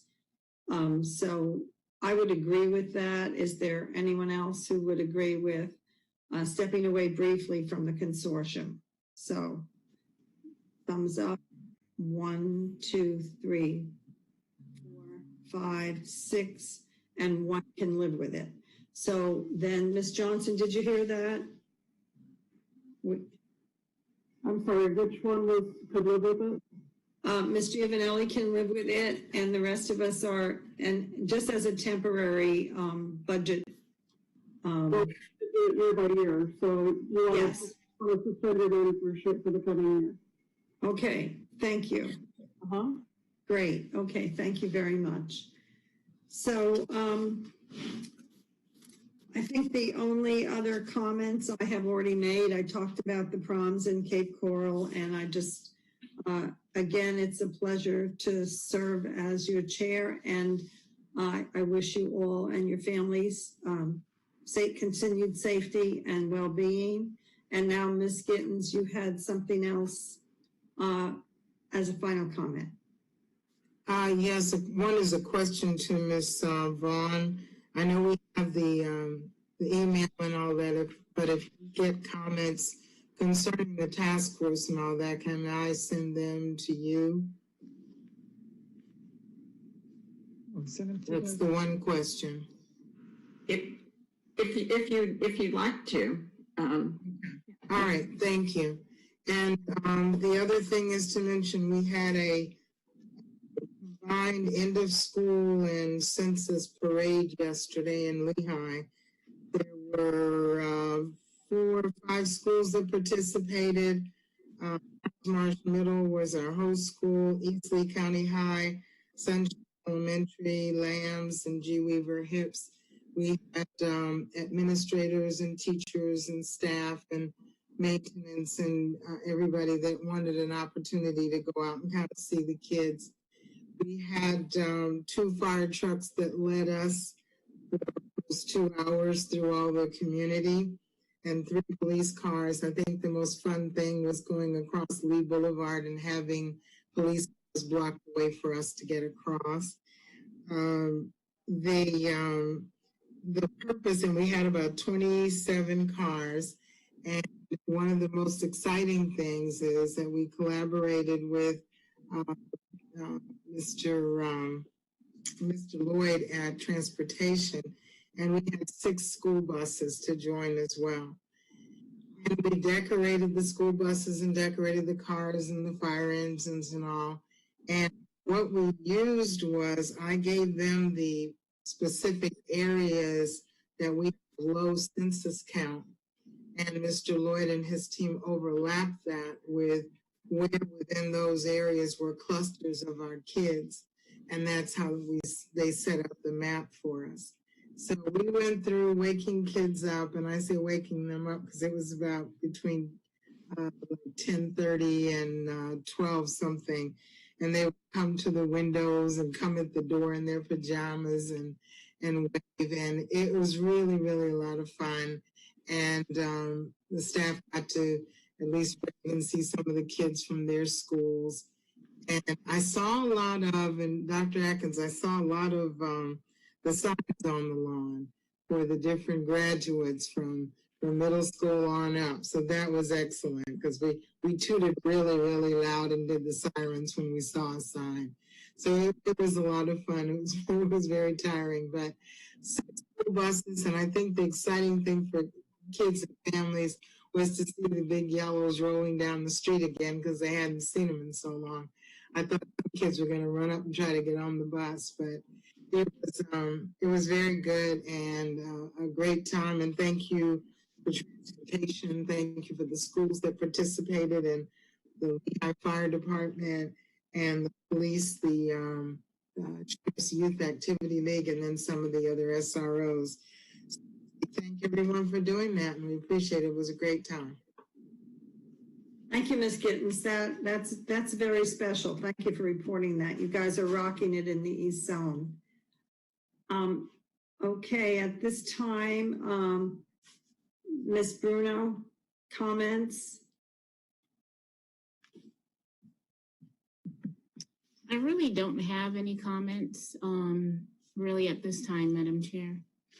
Okay, I just wanted to back up then, and the other day we had a conversation about some of the unrest and the diversity issues and doing something about it. And I think Ms. Patrica had an idea regarding that, and Ms. Gittens commented that she has some experiences and could help her. So I was going to suggest that we might want to ask Ms. Patrica and Ms. Gittens to have a little subcommittee and maybe involve Jared and Ryan to come up with some ideas of some things that we might be able to do moving forward to help support from the board level. Ms. Gittens? Well, I did speak to the superintendent about it, and he said basically that they already have staff involved. I don't know if we can do something in addition, but he said that there are already initiatives in place. I definitely would like to do something, say something, make a comment or whatever. And Ms. Patrica, do you have any comments about that? Yes. Love that idea. I'm grateful that you made that suggestion. I love the idea. Yes. Whatever. Okay. I'm good. And so then perhaps Dr. Atkins, you could allow for Ms. Patrica and Ms. Gittens to talk with Mr. Eady or whoever else is involved with some of the initiatives so that we can have a little bit more direct board involvement. And I would just like to comment that we would follow Attorney Dupree Bruno's guidance with regard to sunshine. Yes, and she will comment on that. And Dr. Atkins, you can save yours for your comments if you want to. Okay, all right, Ms. Bruno. I think that that's probably a very good idea to have this subcommittee of the board with regards to board members being able to meet. The only thing that we will have to ensure is that it's properly noticed and that we take minutes of the meeting so two board members can meet and you can discuss whatever topics or ideas that you have, and then maybe come back to staff or to the board and give a report and move forward from that point. I will also make myself available if you deem it necessary for me to be involved. Thank you very much. Okay, Ms. Gittens. Yeah, I think that would be a good idea to coordinate it with Ms. Bruno. Excellent. Thank you very much. Appreciate that. Okay. Moving, Ms. Brown, did you have any other comments? No, Madam Chair. Okay. Now, last but not least, Dr. Atkins. Thank you, Madam Chair and Board. Just a couple brief comments today. First, I've been asked to address the Oaks Farm contract termination. I'll do that briefly. My recommendation was based on really to address concerns related to health, safety, and the welfare of our students and staff. I've been advised to have no further comment on the matter beyond that. So thank you for that. Number two, to address the issue of high school proms. Thank you, Mr. Giovanelli. We will have staff look into that. I know that we had a situation out in the east that we had to kind of involve ourselves in that may be going on later. It was an event that was canceled, but it involved actually Riverdale and actually some other high schools from other communities. That may happen later, and we'll keep you posted on that. But I'll make sure that our executive director surveys staff, and then we'll get that information to the board so you know what's going on related to each high school and any plans outside the district that might be going on related to proms. Regarding the staff liaison, we have not had a chance to discuss this with the board. This is to the Estero group. I believe the recommendation from staff is going to be Terry Kennedy, but I can talk to you a little bit more about that at our one-on-ones next week coming up. Also, thank you, Ms. Vaughn. I do echo her recommendation that everybody go back and review that meeting. I think it was a very, very, very productive meeting. She is correct. It is a large group. And so to kind of address Ms. Gittens' concerns that she raised that may have been raised regarding participation, one of the things that we will do is when we get comments that come via email or also in the chat, we do implement the chat feature so that members can participate and leave comments in the chat feature as well that we take out of there and address those questions. We will continue to do that, which will allow them to participate even beyond the time permitted sometimes in those meetings. Also, I think as we move forward, there will be more time for discussion because the first two meetings, the first meeting was really just kind of an introduction. This is our mission and so forth. This is what we'd like you to do. And then the second was presentation of the plans themselves and the data that was from the survey. So it was pretty information intense. Now, I think we're going to be able to give them the time to really look at those hybrid models and then come back with their comments so we can have a more rich discussion. The other thing that I do want to bring to your attention that I also would like for you to take the time to review, and that is the plan that came to us yesterday from the Chancellor. I think that was sent out to you yesterday as a part of the COVID-19 update that you received yesterday evening. There is, again, in there a reopening plan attached that is coming from the state. I want to again express that this is good for our district because it provides us really a roadmap that we can follow when we're looking at things in terms of reopening. Gives us a lot to think about, a lot to plan for. I think it's a great document. I really appreciate the Department of Education, Commissioner, and for putting that out because this is the guidance that superintendents have been requesting, and we now have it. And so I know my team's initial reaction to it was very positive.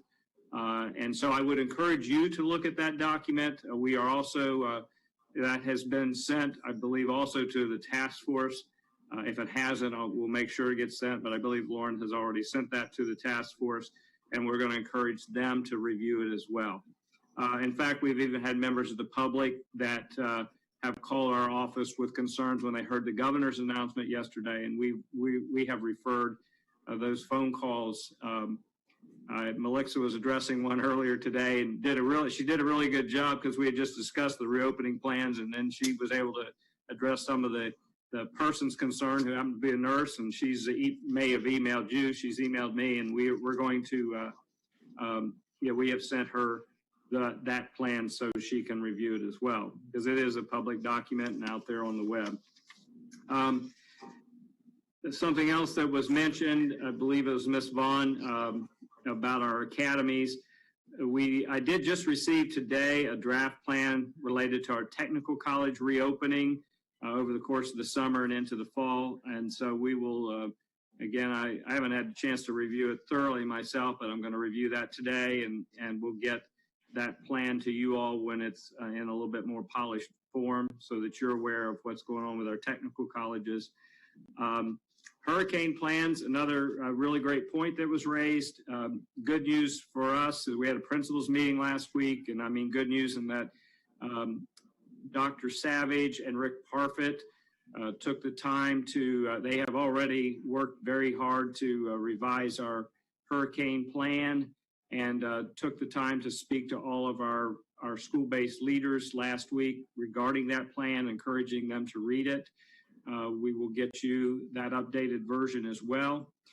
In addition to that, Mr. Parfit and Dr. Savage are getting ready to conduct a desktop activity, and really what it is where we actually put ourselves under hurricane conditions as if a hurricane was coming.